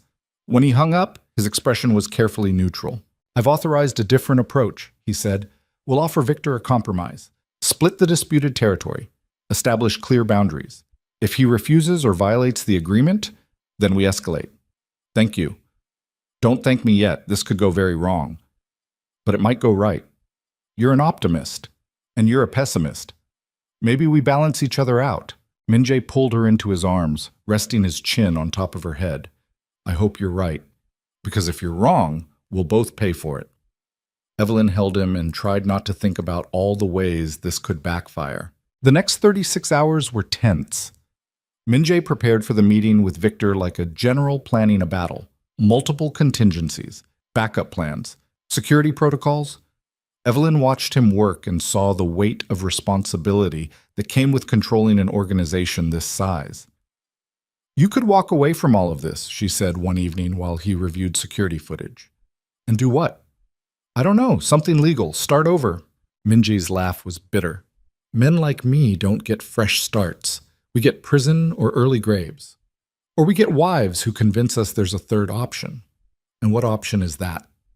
Gradual change, shifting the organization toward legitimate business, reducing the violence, building something sustainable instead of constantly fighting for territory. That would take years. So, we have time. Min-jae looked at her like she'd suggested they colonize Mars. You're serious? Completely. You've already been moving money into legal investments, right? Real estate, tech startups, hedge funds? How did you know that? I've been paying attention. You're smart enough to see that the criminal empire model is unsustainable long term. Law enforcement gets better. Technology makes secrets harder to keep. Eventually, organizations like yours collapse or get absorbed. So your plan is what? Slow transformation into a legitimate businessman? Why not? Other families have done it. The Kennedys started with bootlegging. The Rockefellers were robber barons. Give it a generation and everyone forgets where the money came from. Min-jae studied her with something like admiration. You've been thinking about this. I've been thinking about our future, what it could look like if we're smart about it. And you think I'm capable of that kind of change? I think you're capable of anything you decide to do. The question is whether you want to. He was quiet for a long time, fingers drumming against the desk. If I tried this, if I started legitimizing operations, some people wouldn't follow. They'd see it as betrayal. We'd have internal conflicts, possible fracturing of the organization. Then you manage it carefully. Reward loyalty. Provide exit strategies for people who don't want to transition. Make it clear that violence against the organization has consequences. You're talking about years of careful maneuvering? I'm talking about building something that lasts instead of constantly fighting to survive. Min-jae pulled her onto his lap, arms wrapping around her waist. When did you become a criminal mastermind? I married one. Figured I should learn the trade. His laugh was genuine and surprised. You're terrifying, you know that? Good. You should be a little scared of me. I am. You make me want to be better, and that's the most dangerous thing anyone's ever done to me. They kissed until the security footage was forgotten, and the meeting with Victor felt distant instead of imminent. The night of the meeting, Evelyn insisted on coming. Absolutely not, Min-jae said flatly. You said I was your partner. Partners don't stay home while the other one walks into danger. Partners also don't put themselves in unnecessary risk. There's risk everywhere. I'd rather face it with you than sit here wondering if you're coming back. Evelyn, I'm coming. You can waste time arguing or you can accept it and move on. Min-jae's jaw clenched. You're the most stubborn person I've ever met. I learned from the best. He made her wear a bulletproof vest under her jacket.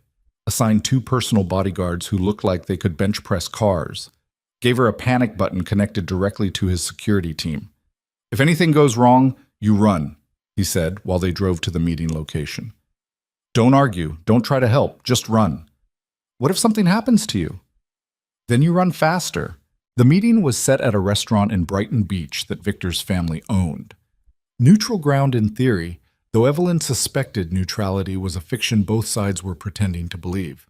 They arrived with an entourage, 6 men in dark suits who radiated professional violence. Victor was already there with his own security, all of them built like walls and carrying enough firepower to start a small war. The restaurant had been cleared of civilians. Just 2 tables in the center of the room, one for Victor and his lieutenants, one for Min-jae and his team. Evelyn sat beside her husband, hyper-aware of every sound and movement. Victor was older than she'd expected, late 50s with gray hair and a face that looked like it had been carved from granite. He studied Evelyn with cold blue eyes that made her skin crawl. "You bring your wife to business meetings now?" Victor said in heavily accented English. "How American?" "My wife goes where I go," Min-jae replied evenly. "Dangerous. What if something happens?" "Then something happens to you. Fair trade." Victor's smile didn't reach his eyes. "Let's discuss territory." What followed was 40 minutes of careful negotiation. Victor wanted access to shipping routes through the port. Min-jae offered limited access with strict controls. Victor countered with demands for more autonomy. Min-jae held firm on oversight. Evelyn watched the dance of power and compromise, seeing how Min-jae gave ground on small issues while holding absolute boundaries on critical ones. "You've changed," Victor said eventually. "The Min-jae I knew 2 years ago would have met my warehouse's raids with immediate retaliation.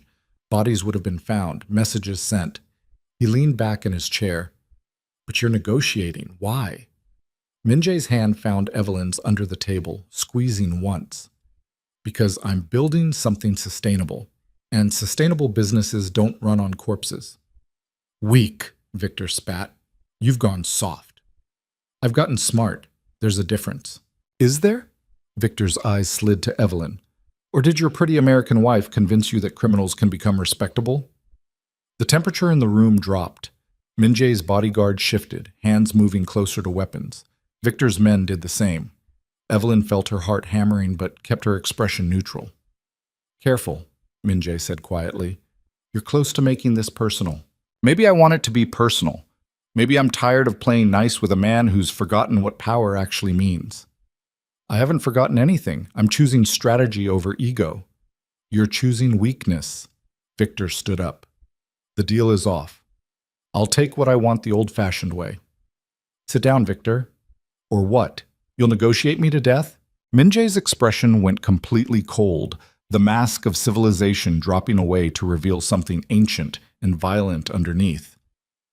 "Or I'll remind you why people feared my family long before you were born." The standoff stretched for 5 seconds that felt like hours. Then Victor laughed, loud and genuine. "There he is, the real Kong Min-jae." He sat back down.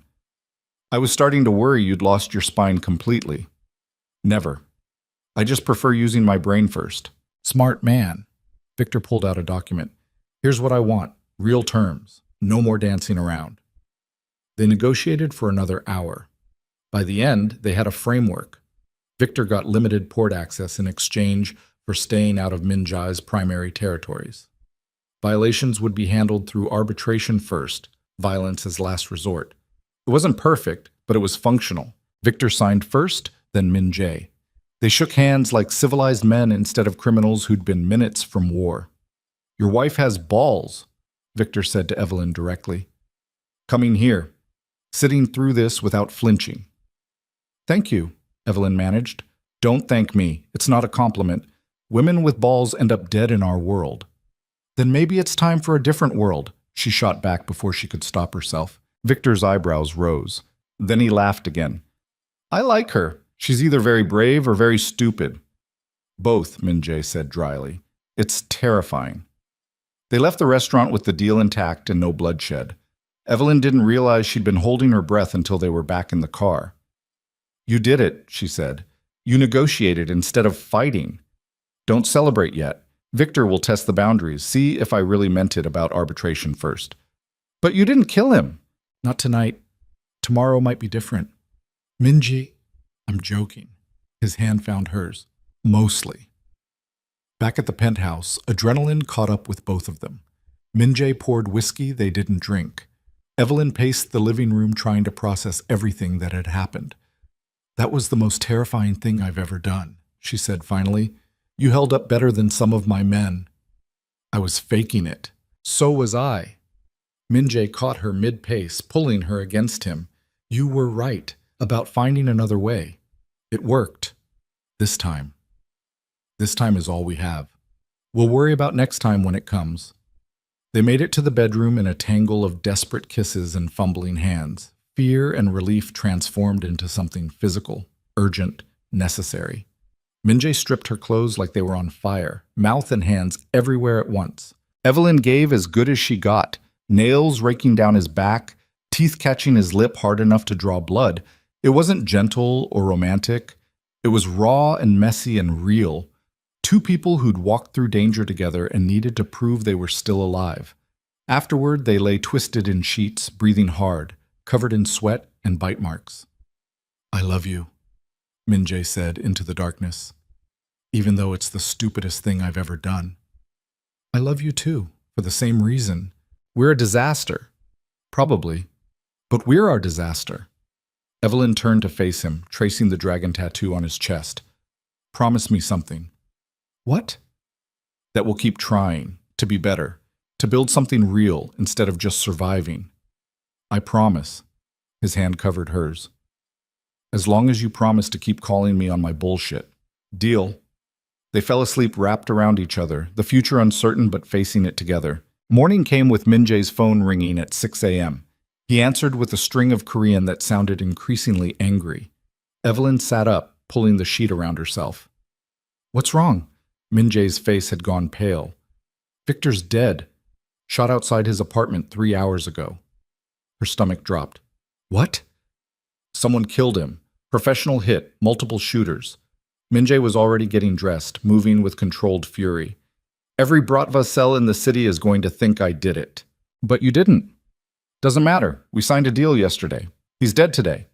They'll see it as me eliminating competition while pretending to negotiate. Then tell them the truth. They won't believe me. Why would they? He grabbed his jacket. This was a setup. Someone wanted Victor dead and wanted me to take the blame. Who? I don't know yet. But I'm going to find out. He stopped at the door, turning back to her. Stay here. Don't leave the penthouse. Don't talk to anyone. Minjae, please, Evelyn. If the Kozlovs come after me, they'll come after you too. I need you safe. He left before she could argue. Evelyn sat in the empty penthouse and tried not to think about all the ways this could end badly. Hours passed. Minjae sent brief texts, still handling it and don't worry and love you, but no real information. By afternoon, Evelyn was climbing the walls. Her phone rang. Unknown number. Against every instinct, she answered. Mrs. Kang. The voice was female, cultured, familiar. This is Catherine Park. I believe we need to talk. Evelyn's blood ran cold. How did you get this number? I have resources. Listen carefully. Victor Kozlov's death wasn't random. It was orchestrated. By who? Me. Catherine's voice was calm, matter of fact.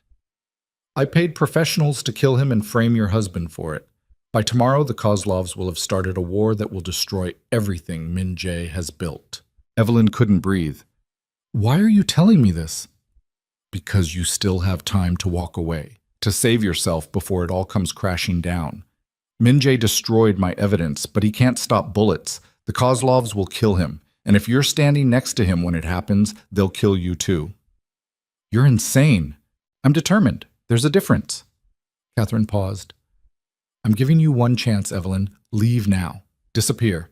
I'll make sure you have money, protection, a new identity. All you have to do is walk away and let justice happen. Justice? You murdered an innocent man to frame my husband. Victor Kozlov wasn't innocent. He was a brutal criminal who deserved what he got. But yes, I used his death to destroy the man who killed my husband.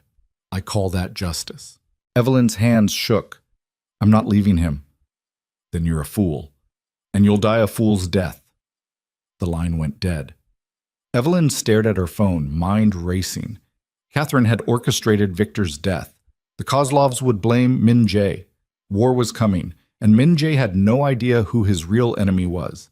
She tried calling him, got voicemail, sent texts that showed delivered but not read. Security wouldn't let her leave the penthouse without Min Jae's authorization. Evelyn paced like a caged animal, trying to figure out how to warn him. Her phone buzzed. Text from Catherine. TikTok, Mrs. Kang. Your husband has maybe 6 hours before the Kozlovs find him. I hope he's worth dying for. Evelyn threw the phone across the room and screamed in frustration. Then she took a breath and started thinking strategically. If she couldn't get to Min Jae, she needed to get information to him. And if security wouldn't let her leave, she needed to become someone they couldn't refuse. She called the head of Min Jae's security team directly. I need you to authorize my exit, she said without preamble. Mrs. Kang. Mr. Kang specifically said, "Whoa." I know what he said, but I have information about who really killed Victor Kozlov, information that will save his life. So either you authorize my exit right now, or you explain to him why you let his wife get shot because you were following outdated orders. Silence. Then, where are you going? To save my husband. The security guard's jaw was tight. Against my better judgment, but if anything happens to you, it won't, because you're coming with me. 20 minutes later, Evelyn sat in the back of an armored SUV with 4 security personnel, heading toward the warehouse district where Min Jae was supposedly meeting with Kozlov family representatives. She'd tried calling him 6 more times. No answer. Either he was in a situation where he couldn't talk, or something had already gone wrong. The SUV pulled up 2 blocks from the Target warehouse. The head of security, a man named Marcus who looked like he could break concrete with his bare hands, turned to face her. This is as close as we get without walking into a potential firefight, he said. You should stay in the car. Not happening. Mrs. Kang, my husband is in there possibly walking into an ambush. I'm not sitting in a car while that happens. Marcus's expression suggested he wanted to argue, but knew it was pointless. Stay behind me. Do exactly what I say. If I tell you to run, you run. Understood? Understood. They approached the warehouse carefully, Marcus and his team moving with military precision. Evelyn's heart hammered so hard she could hear it in her ears. The warehouse door was slightly open, not a good sign. Marcus held up a fist. Everyone stopped. He gestured 2 men forward to scout. They disappeared inside. 30 seconds passed like hours. Then one of the scouts stumbled back out, face pale. You need to see this. Marcus moved forward. Evelyn followed before he could stop her. Inside the warehouse was a bloodbath, 6 bodies on the floor, all in suits that marked them as Kozlov family. Bullet wounds, professional execution, and in the center of the carnage, standing over the last body with a gun in his hand, was Kang Min Jae. He looked up when they entered, expression completely empty. It's not what it looks like, he said. But Evelyn could see it was exactly what it looked like. Her husband had just killed 6 men, and the Kozlov family's war against him had officially begun. Her husband had just killed 6 men, and the Kozlov family's war against him had officially begun. Evelyn's breath came in short, sharp gasps as she took in the scene. Blood pooled on the concrete floor, spreading in dark tributaries between the bodies. The metallic smell hit her like a fist to the stomach. Min Jae stood in the center of it all, gun still in his hand, his white shirt splattered with red that wasn't his own. I said it's not what it looks like, he repeated, voice flat and dead. Marcus moved forward carefully, weapon raised. Mr. Kang, we need to leave. Now. They were already dead when I got here. Min Jae set the gun down on a nearby crate, hands moving slowly so no one would mistake his intentions. This is a setup. Someone killed them and put the weapon in my hand while I was unconscious. Evelyn saw it then. The slight sway in his posture, the way his pupils were dilated wrong. You're drugged. Sedative, injected from behind when I walked in. He touched the back of his neck, fingers coming away with a small smear of blood. I woke up 2 minutes ago holding the gun with 6 bodies around me. Catherine, Evelyn said. The pieces fell into place with sickening clarity. She killed Victor to start the war. Now she's framing you for killing his family members to make sure it never stops. Min Jae's eyes sharpened despite the drugs in his system. How do you know about Catherine? She called me, offered me a way out if I left you to die. And you came here instead. Of course I did, you idiot. You're my husband. Something that might have been a smile flickered across his face. Then Marcus's radio crackled with urgent Korean. Min Jae's expression went completely cold. How many? He asked in English. 15 vehicles, maybe 60 men, armed, 2 minutes out. The Kozlovs. Min Jae looked at Evelyn. They knew I'd be here. Someone told them. We need to leave, Marcus said. Back exit, now. They ran. Evelyn's legs burned as they sprinted through the warehouse, Min Jae stumbling occasionally from whatever drug was still in his system. Marcus and his team moved like a trained unit, weapons up, clearing corners. They burst through the back door into an alley just as gunfire erupted from the front of the building. The sound was deafening, nothing like movies, sharp cracks that made Evelyn's ears ring. This way! Marcus shoved them toward the SUV, waiting at the alley's mouth. They were 20 feet away when the first Kozlov vehicle screamed around the corner, blocking their escape. Men poured out, all carrying automatic weapons that looked military-grade. Marcus and his team returned fire. The noise was apocalyptic. Evelyn hit the ground behind a dumpster, hands over her ears, watching her husband's security force engage in a firefight she'd only seen in action movies. Min Jae dragged her further behind cover, his body shielding hers. Stay down. What about you? I'll be fine. A bullet pinged off the dumpster 6 inches from her head. Min Jae cursed and pulled her tighter against him. The fight lasted maybe 90 seconds but felt like hours. When it was over, 3 of Marcus's men were down and the Kozlov shooters had retreated, leaving 2 of their own bleeding on the pavement. We can't stay here, Marcus said, pressing a hand to his shoulder where blood was seeping through his jacket. They'll regroup and come back with more. Where do we go? Evelyn asked. Min Jae's jaw was tight. Somewhere they won't expect, somewhere Catherine doesn't know about. They piled into what remained of their security detail. 1 working SUV, 4 people including Evelyn and Min Jae. Marcus drove like he was competing in a death race, weaving through Brooklyn streets while checking the rear view every 5 seconds. Min Jae was on his phone, making calls in rapid Korean. Evelyn caught enough to understand he was calling in favors, mobilizing resources, preparing for war. Where are we going? She asked again. Queens, safe house my brother set up before he died. Min Jae's voice was hollow.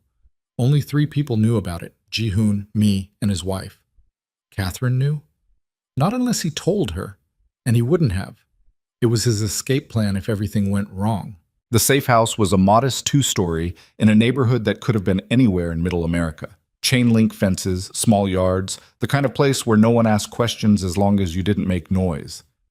Min Jae had a key hidden under a fake rock that would have been laughable if their situation wasn't so dire. Inside, the furniture was covered in sheets, dust coated every surface. It looked like no one had been here in years. Ji-hoon bought this place under a shell company, Min Jae said, locking the door behind them. Paid cash. No paper trail connecting it to the family. Marcus immediately started securing the perimeter.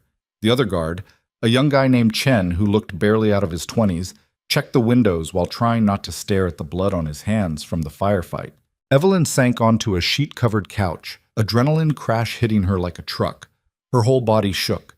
She pressed her hands together to stop the trembling, but it didn't help. Min Jae knelt in front of her, taking her face in both hands. Look at me. You're okay. You're safe. 3 people died back there. I know. They died because of us. Because I insisted on coming. They died because Catherine orchestrated this whole thing. None of this is your fault. How is it not? If I'd just stayed at the penthouse, then I'd probably be dead right now. You warned Marcus. You got them to bring backup. You saved my life. His thumbs brushed away tears she didn't realize were falling. So don't you dare take responsibility for what Catherine did. Evelyn's breath hitched. What do we do now? We end this. Permanently. Marcus appeared in the doorway. We've got a problem. Catherine just went public. He held up his phone, showing a news website. The headline made Evelyn's stomach drop. Korean crime lord massacres Russian family members in Brooklyn warehouse. Below it was grainy security footage, cleverly edited to show Min Jae entering the warehouse, then later standing over the bodies with a gun. No context, no indication he'd been drugged and set up. "She's forcing my hand," Min Jae said quietly, "making it impossible for me to negotiate or find peaceful solutions.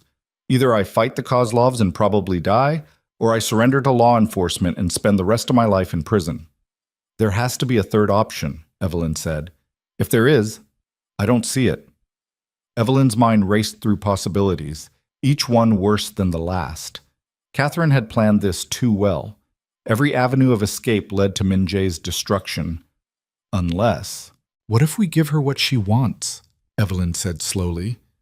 Min Jae's eyes sharpened. "What do you mean?"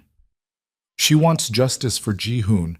She wants you to pay for killing your brother. What if we give her that?" "I'm not turning myself in." "Not to the police. To her." Evelyn grabbed his hands. "What if you confessed? What if you met with her, admitted what you did, explained why, and asked for her forgiveness?" "She'll never forgive me." "Maybe not, but she might accept something else. Compensation, restitution, a way to honor Ji-hoon's memory." Min Jae shook his head. "You don't understand. She doesn't want money or monuments. She wants me to suffer the way she suffered." "Then give her that too. Show her you have suffered. Show her what killing your brother cost you." "Why would she care?" "Because she loved him. And if Ji-hoon loved you, if he saw something worth saving in his little brother, then maybe she can too." Min Jae pulled away, standing and pacing to the window. "You're asking me to make myself completely vulnerable to a woman who's orchestrated multiple murders to destroy me. I'm asking you to try something other than violence. One more time. And if it doesn't work? If she kills me the moment I walk through the door," Evelyn stood crossing to him, "then at least you tried. At least you chose something different than what you've always chosen." He stared out at the quiet suburban street, jaw working. "This is insane. So is everything else we've done. You realize if this goes wrong, you'll be a widow. And if it goes right, maybe we actually have a future." Min Jae turned to face her fully. "Why are you fighting so hard for me, after everything you know I've done?" "Because I love you, and because I think the man you could become is worth saving." Evelyn took his hands. "You killed your brother, and it broke something in you. You've been trying to bury that pain under violence and control ever since, but it's still there. I can see it every time someone mentions his name." "What's your point?" "My point is that you can't move forward until you deal with what's behind you. Catherine represents everything you've been running from. Face her. Face what you did. And maybe you can finally let yourself heal." Min Jae's breath came ragged. "You make it sound simple." "It's not. It's probably the hardest thing you'll ever do. But I'll be with you, every step."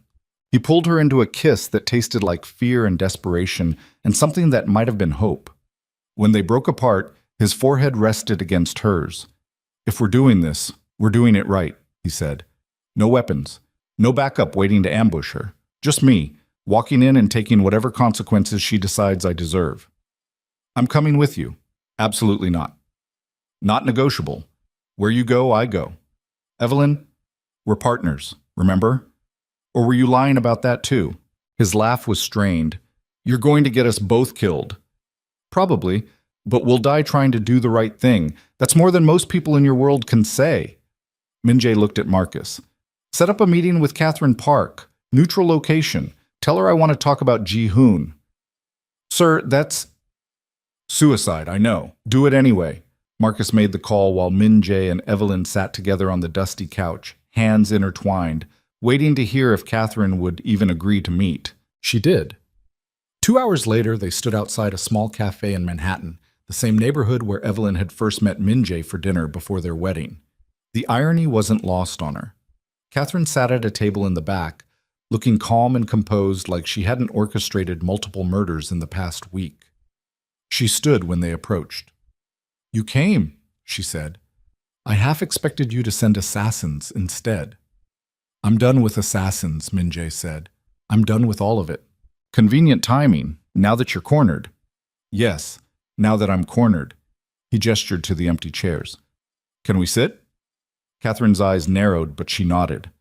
They sat, The three of them around a small table meant for casual coffee dates, not confrontations about fratricide and revenge. "Why am I here?" Catherine asked. "Because I owe you an explanation, and an apology, and probably a lot more than that, but those are the only things I can give you right now." "I don't want your apology." "I know, but I'm going to give it anyway." Min-jae's hands were steady on the table, but Evelyn could see the tension in his shoulders. 5 years ago, I killed my brother. Not in self-defense, not in a moment of passion. I planned it, executed it, and covered it up because I believed it was necessary to protect the organization. I know all this. I've spent 5 years documenting it. Then you know the facts, but you don't know what it cost me. Min-jae's voice dropped. Ji-hoon was the only person in my family who ever loved me unconditionally. My father beat me. My mother abandoned me. But Ji-hoon looked out for me, taught me, tried to show me there was a better way than violence. And you killed him for it. I killed him because I was too broken to understand what he was offering. I killed him because I'd been trained since childhood to see any threat to the organization as a threat to survival. I killed him because... His voice cracked. Because I was a coward who couldn't imagine a life different from what I'd always known. Catherine's expression didn't soften. You expect me to forgive you because you feel guilty? No, I expect you to do whatever you need to do to find peace. If that means killing me, then do it. If it means sending me to prison, I'll turn myself in. If it means I spend the rest of my life paying restitution to causes Ji-hoon cared about, I'll do that too. Why now? Why offer this after fighting me for 5 years? Min-jae glanced at Evelyn. Because someone showed me that the man I've been doesn't have to be the man I am, that I can choose differently, that I can try to build something instead of just destroying everything around me. Your wife. Yes. Catherine turned to Evelyn. And you love him, knowing what he's done? I love who he's trying to become, Evelyn said carefully. I won't pretend the past doesn't exist or that he doesn't have blood on his hands. But I've seen him choose restraint over violence. I've seen him try to negotiate instead of fight. I've seen him question everything he was raised to believe. That doesn't absolve him. No, nothing absolves murder, but it means he's capable of change, and change means maybe the rest of his life doesn't have to be defined by his worst moment. Catherine was quiet for a long time. A waitress approached to take their order and retreated quickly when she saw the tension at the table. Ji-hoon believed in redemption, Catherine said finally. He believed people could change if they wanted to badly enough. It's why he was working with prosecutors. He thought he could help people leave the criminal life and start over. He was right, Min-jae said. He was right about everything. I just couldn't see it until it was too late. If I let you live, if I stop trying to destroy you, what changes? You go back to running your organization. You go back to violence and crime. Nothing actually gets better. I'm already changing it, moving operations toward legitimate business, reducing violence, building exit strategies for people who want out. Min-jae leaned forward. Give me 5 years. If I haven't significantly shifted the organization toward legal operations by then, turn over whatever evidence you have. I won't fight it. 5 years, Catherine repeated. And what do I get in return? A foundation in Ji-hoon's name, fully funded, focused on helping people escape organized crime and rebuild their lives. Everything he wanted to do when he was alive. Catherine's breath caught. You'd do that? I'd do anything to honor him. I can't bring him back. I can't undo what I did, but I can try to make his vision real. Tears shone in Catherine's eyes. She blinked them back angrily. This doesn't make us even. I know. I still hate you. I don't blame you. But Ji-hoon would want his death to mean something more than just revenge. She wiped at her eyes. He'd want it to save people, help people, make the world he dreamed about possible. Then let me try to do that. Let me spend the rest of my life trying to be the man he believed I could be. The silence stretched. Evelyn held her breath. Finally, Catherine nodded. 5 years? You have 5 years to prove you're serious. I'll hold on to my evidence. And if you backslide, if you go back to the violence and murder, I'll destroy you without hesitation. Deal. They shook hands across the table, two people bound by love for the same man and grief that would never fully heal. What about the Kozlovs? Catherine asked. They think you killed their family members. I'll handle that, but I need you to give me the evidence that I didn't. Security footage from the warehouse. Whatever proof you have that it was a setup. Catherine pulled out a USB drive. Already prepared. The full footage shows 3 masked individuals entering the warehouse before you, killing the 6 men, drugging you, and leaving. Their faces are obscured, but their builds and movements don't match anyone in your organization. Min-jae took the drive carefully, like it was a live grenade. You were always going to give this to me. I wanted to see if you'd come here to grovel or to threaten. If you'd threatened, I would have kept it and watched the Kozlovs tear you apart. Catherine stood. But you didn't threaten. You apologized. You offered restitution, so I'm giving you a chance. Thank you. Don't thank me. Prove you deserve it.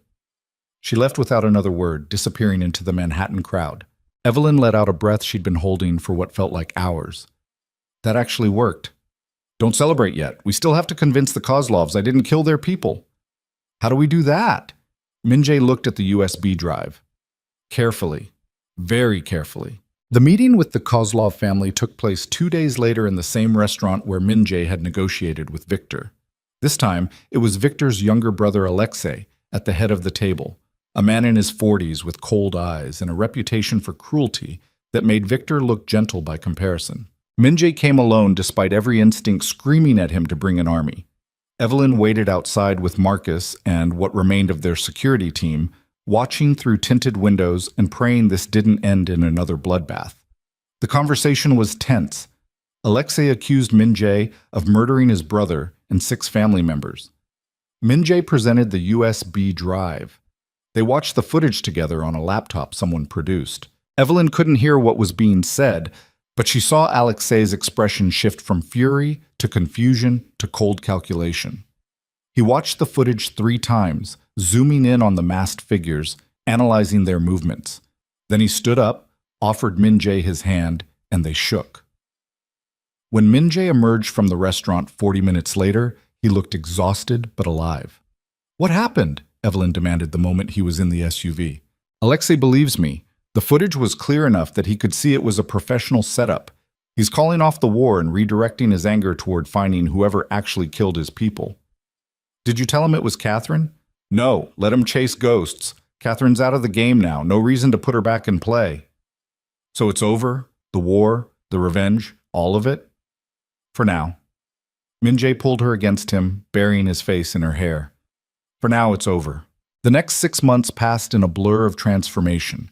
Min-jae kept his word to Catherine.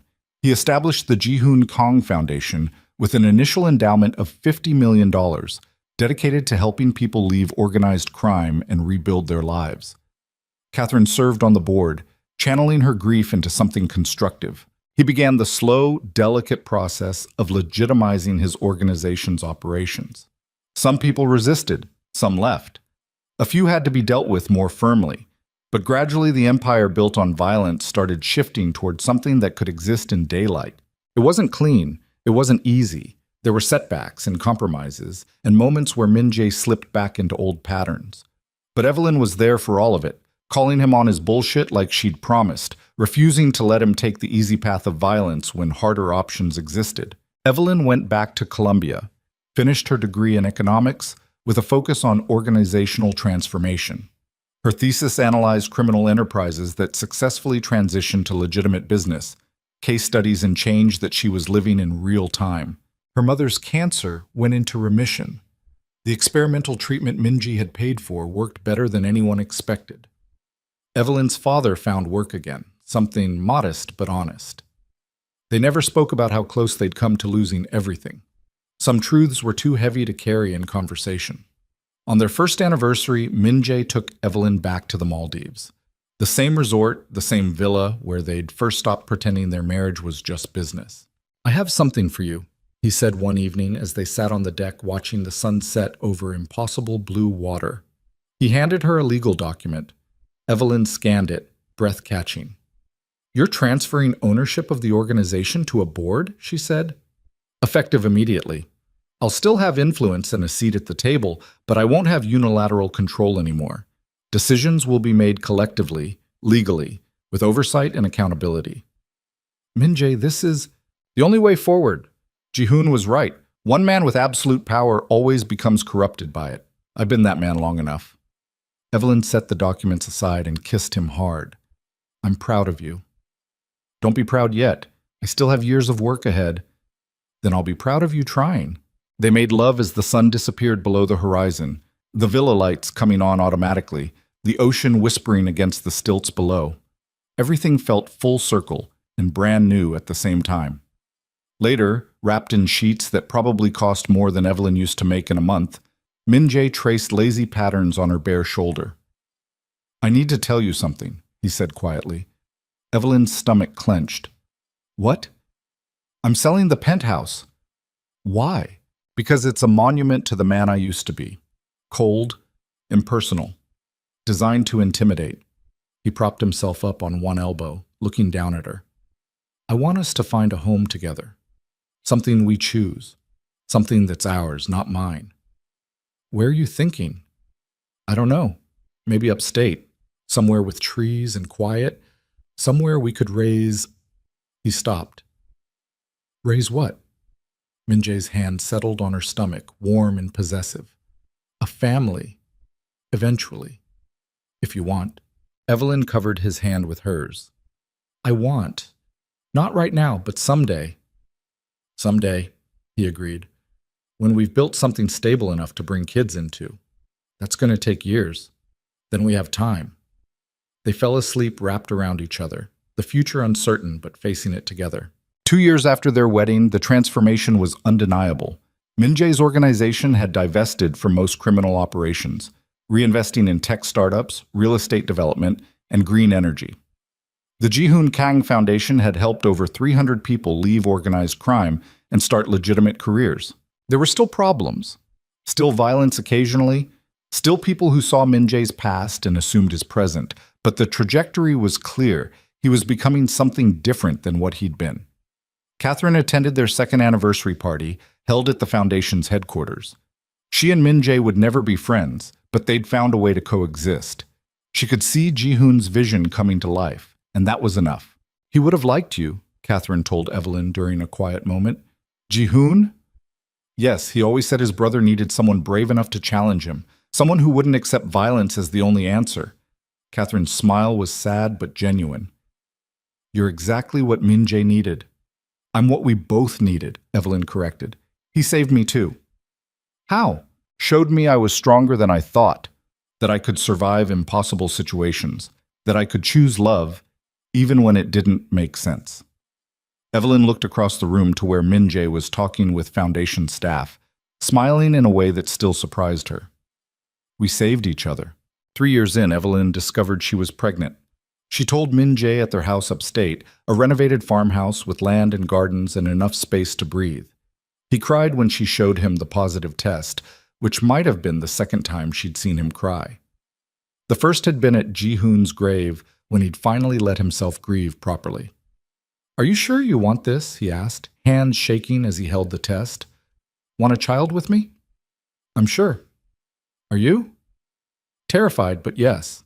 Their daughter was born on a spring morning, perfect and healthy, and completely oblivious to the complicated world she'd entered.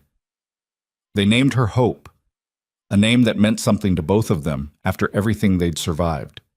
Min-jae held her for the first time with hands that had killed and destroyed and hurt so many people, and Evelyn watched him transform again. Watched violence give way to tenderness. Watched a man who'd been raised in brutality choose gentleness.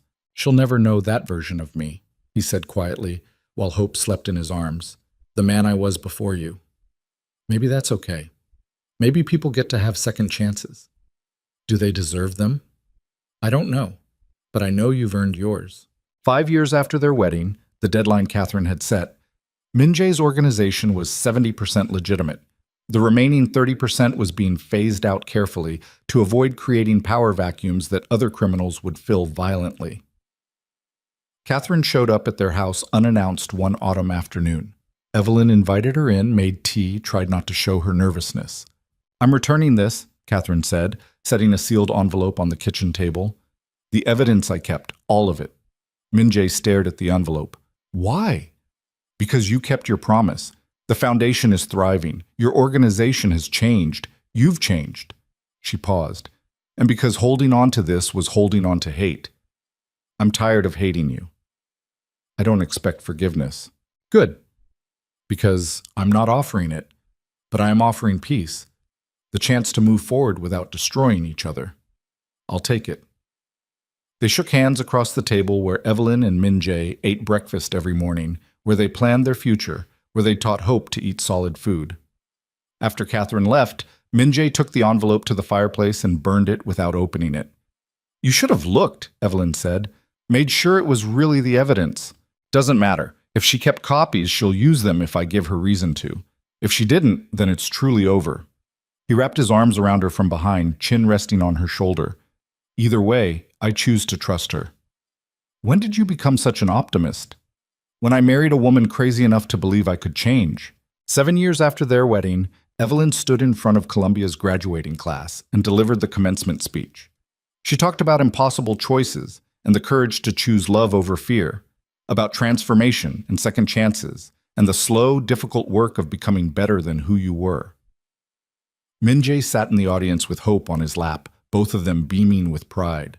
After the ceremony, they walked through Central Park, the same park where Evelyn had met Catherine and learned the truth about Ji-hoon, the same park where she'd made the choice to stay instead of run. Do you ever regret it? Min-jae asked while Hope chased pigeons. Choosing me? Every day, Evelyn said honestly. And then I wake up next to you and remember why I made the choice anyway. That's not very romantic. Romance is easy. This is real. She took his hand. Real is harder and messier and more complicated. But it's ours. Hope ran back to them, demanding to be picked up. Min-jae lifted her easily, settling her on his shoulders while she shrieked with delight. They walked home through the city Min-jae used to control through fear, now just another family among millions. Anonymous and normal and completely content with the quiet life they'd built from the ashes of who they used to be. 10 years after their wedding, the organization was fully legitimate. Min-jae served as CEO of Kang Enterprises, a holding company with investments in technology, sustainable energy, and urban development.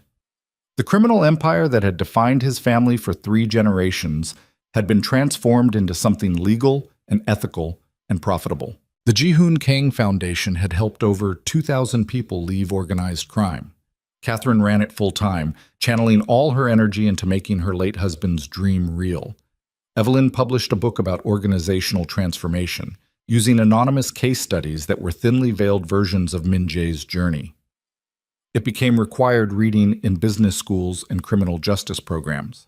Hope started kindergarten, completely unaware that her father had once been one of the most feared men in New York's underworld. On their 10th anniversary, Min-jae and Evelyn returned to the same restaurant where they had first met before their wedding. The private dining room looked exactly the same, dark wood, soft lighting, table set for 2. Do you remember what you said to me that night? Evelyn asked. I said a lot of things. You said you couldn't offer me love, only protection and loyalty and freedom. Min-jae's hand found hers across the table. I was wrong about that. You were wrong about a lot of things. Name 3. That violence was the only answer, that you couldn't change, that I'd want to leave once I knew the truth about you. I was spectacularly wrong about all of those. Yes, you were. Evelyn squeezed his hand, but you figured it out eventually. With your help. We helped each other. They ordered food they barely touched, too busy talking about the future, about expanding the foundation internationally, about maybe having another child, about the house they were building near the ocean where they could retire someday, about all the years still ahead of them. As they left the restaurant, Evelyn thought about the terrified girl who'd walked down an aisle toward a stranger 3 weeks before their wedding. That girl had been desperate and broken and convinced she was selling herself with no way out. She'd been wrong too. She hadn't sold herself. She'd invested in something impossible, the belief that people could change if they wanted to badly enough. That love could exist in the darkest places. That redemption was possible even for those with blood on their hands. Min-jae had been a monster who'd killed his own brother and ruled through fear. Now he was a husband and father and businessman working every day to build something better than what he'd inherited.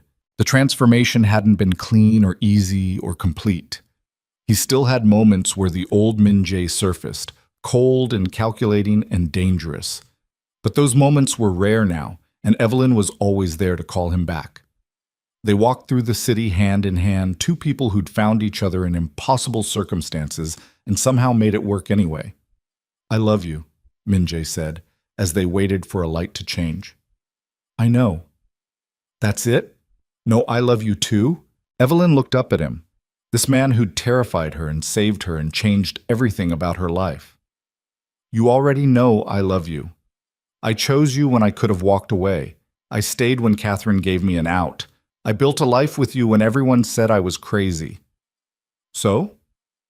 "So you don't need me to say the words, you have the proof." The light changed. They crossed the street together, heading home to the daughter waiting with a babysitter and the life they'd built from ruins.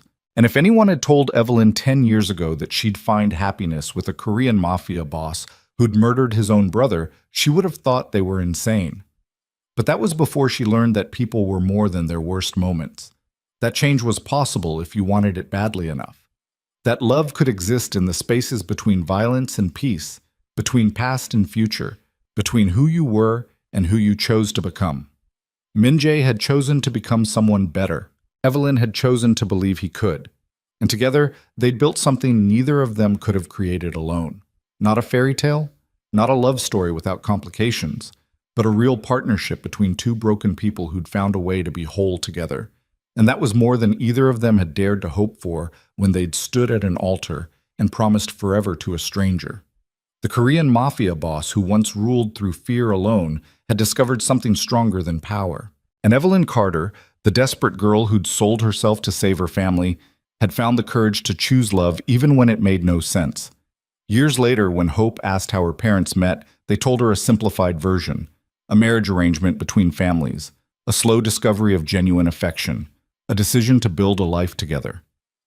They didn't tell her about the violence or the murder or the revenge plot that almost destroyed them. Those stories belonged to the past, a past they'd survived but no longer lived in. Instead, they focused on the future, on the family they'd built, on the foundation helping thousands of people escape the life Min Jae had left behind, on the legitimate business empire that proved transformation was possible, on the quiet moments of joy that made all the suffering worthwhile. And late at night, when Hope was asleep and the house was quiet, Min Jae would pull Evelyn close and whisper the same words he'd said on their first anniversary. "You ruined every plan I ever had." And Evelyn would smile and respond the same way she always did. "And you saved me." Because that was the truth they'd built their marriage on, not the fantasy of love at first sight, but the reality of two people choosing each other every single day despite and because of their broken pieces. The mafia boss and the desperate bride. The monster and the woman who believed he could change. The impossible partnership that somehow became the most real thing in both their lives. And as the years passed and their hair grayed and their daughter grew and the world kept turning, they held on to each other and the life they'd fought so hard to build. Not perfect, never perfect, but theirs. And that was enough.